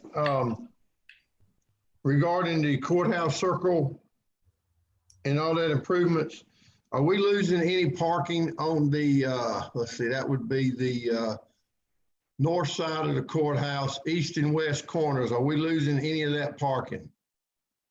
We are losing a few spaces, I'll say, on the Verley side, for lack of a better way to put it. The Permanent or temporary? permanently. That area, as I understand the design, and Commissioner Fioka may be able to speak more intelligently on it. As I understand the design, that'll be down to just 2 spaces in that section that is in that north east quadrant. Is it the northeast square, if you will? I think we might be losing them in the what we would call the beggars and choosers parking lot. I Yeah. think we may have lost one there, but I don't think on street we're losing any, Jay. On street, correct. No loss. Right, I mean, but, Just in that, I'll say that pull-off area, again, beggars and choosers is probably a better way to describe it. Yeah. I know that when we were going through the pre-con, and we were talking about the concrete wheel stops. Only 2 of them are going back. It's my understanding that those are going back into spaces, and the other ones are going to get pulled up. Both that parking lot and the one on the other side at the Welcome Center are both going to pervious pavers and such. But I believe, I know that we're not losing any on-street parking, but I believe that beggars and choosers parking lot is getting reduced by a few spaces. I hate to see that. I mean, I know, I can speak for quite a few of our downtown businesses. We are all suffering, as everybody is. And losing parking is no help. It is what it is. Yeah, I parked there today, in fact, when I went to Verley, so I use that quite a bit because it's easier to get in and out, or easier oftentimes than parking on Hillsborough. Hope lunch was okay. I appreciate the business. It was okay. I'll talk to the owner. There you go. All right. That's all I got. Merry Christmas. Okay. Anyone else with any final comments? Yes. Bonnet's had some. John, I don't want to jump the line. did I hear from somebody else? Go ahead, John. All right. So there were conversations over the weekend in Chatham Forest, my neighborhood, about water pressure issues. 2 residents remarked in particular that pressure seemed to have dropped just in the past day or so, and wondering if staff could please check on that. Do you know if it was over the weekend or happened to be on Thursday? They weren't specific, so it might have been as far back as Thursday. Okay, so, and excuse me for leading the witness there. On Thursday, the town, as part of looking at the Chatham Park water tank, that's the 300,000 gallon tank, as part of looking how that system connects into our existing system, there's the 1 million gallon tank right behind Chatham Forest. And there's a PRV, a pressure reducing valve, that we did testing on Thursday. So basically, we filled the tank up, the 1 million gallon tank. The line that would work its way into town, we were doing a substantial amount of testing, virtual blow-offs. You probably saw a lot of ponding of water on the eastern side of Hillsborough Street there. So if it was Thursday, I would suspect that could have contributed if it was happening during the same time. Those tests were conducted. They started about 10 a.m. I know I left the site for another meeting just after 11 o'clock on Thursday, and I believe they were out there for a couple more hours.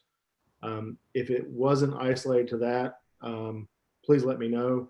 But I do know it shouldn't have been, if it was outside that time frame, a few hours between probably 10 and 2 on Thursday, then it's probably something different. But I'd be happy to have staff look into that and make sure that everything's okay. Okay, thank you. Also, thank you, Mr. Kennedy, for your very helpful sewer memo from the last meeting. I've already pointed several people to that and for answers and various questions, but I recall there were several comments and requests for clarifications. Do you anticipate a time when we'll circle back to that? Yep. So obviously, I thought this meeting would run a bit longer than not, being that we're at 10:29 right now. Yeah. With all those items, and as I talked with the board, it is my desire to bring back both our affordable housing topic as well as the sewer in a public forum at our January 11th meeting. Very good. Just to provide some updates there. But the board should be seeing some information from me in the month of December. Okay. Final item. This is not so much a concern as a real positive thing, a request from a young constituent. Too young to vote, but old enough to ask questions about our government. And this young person inquired if we could ask Santa Claus to pay a visit to some of our neighborhoods like other towns do. I heard that Briar Chapel is planning such a visit, with Santa actually proposed to be riding on a fire truck. And I recall having spent the holidays up in Nashville numerous times, the town of Biltmore Forest enjoys such a visit starting at about 10 a.m. every Christmas Eve. The fire truck runs around with Santa Claus on it. We probably couldn't do all of our streets here in town, but since we're not doing our Christmas parade, I wonder if we as a board might consider this, even though it's last minute. Possibly just the main streets through 5 or 6 of the larger neighborhoods. Would the board support considering backing such an effort if Chief Griffin might be open to the conversation? I could back that, but I think it should go to all the neighborhoods, not just the larger ones, because they actually did that in my daughter's development in Greensboro. They did? Yes, Santa Claus was on a flatbed truck, and Santa Claus and Mrs. Claus, and they went through the neighborhood, and the children were standing out in front of their homes and they were just waving. So that was very good for the children. So I do support that, yes. I thought, I don't recall how much in the past we've dedicated to expenditures for the parade, but perhaps if there was a need for any fees associated with such an effort, perhaps covering some of the costs of the police department. Are there others in support of it? Yeah. I don't have it. I actually own a nice Santa suit, so. Hey, Jay. Got to volunteer. Oh yeah, I would be glad to. You know how to run the siren too. Amen.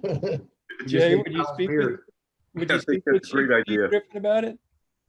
Beg your pardon? Would you speak with Chief Griffin about it? I will. I'm sure he's going to want to, liability or anything. So they may have to strap me on there. I don't know. Well, maybe you could be in the cab. Yeah. Well, I will just ask him about it tomorrow. Maybe Shorty might even have a better idea. Thank you. And if we could pull something together, it would be good to think about a mechanism for notifying people that.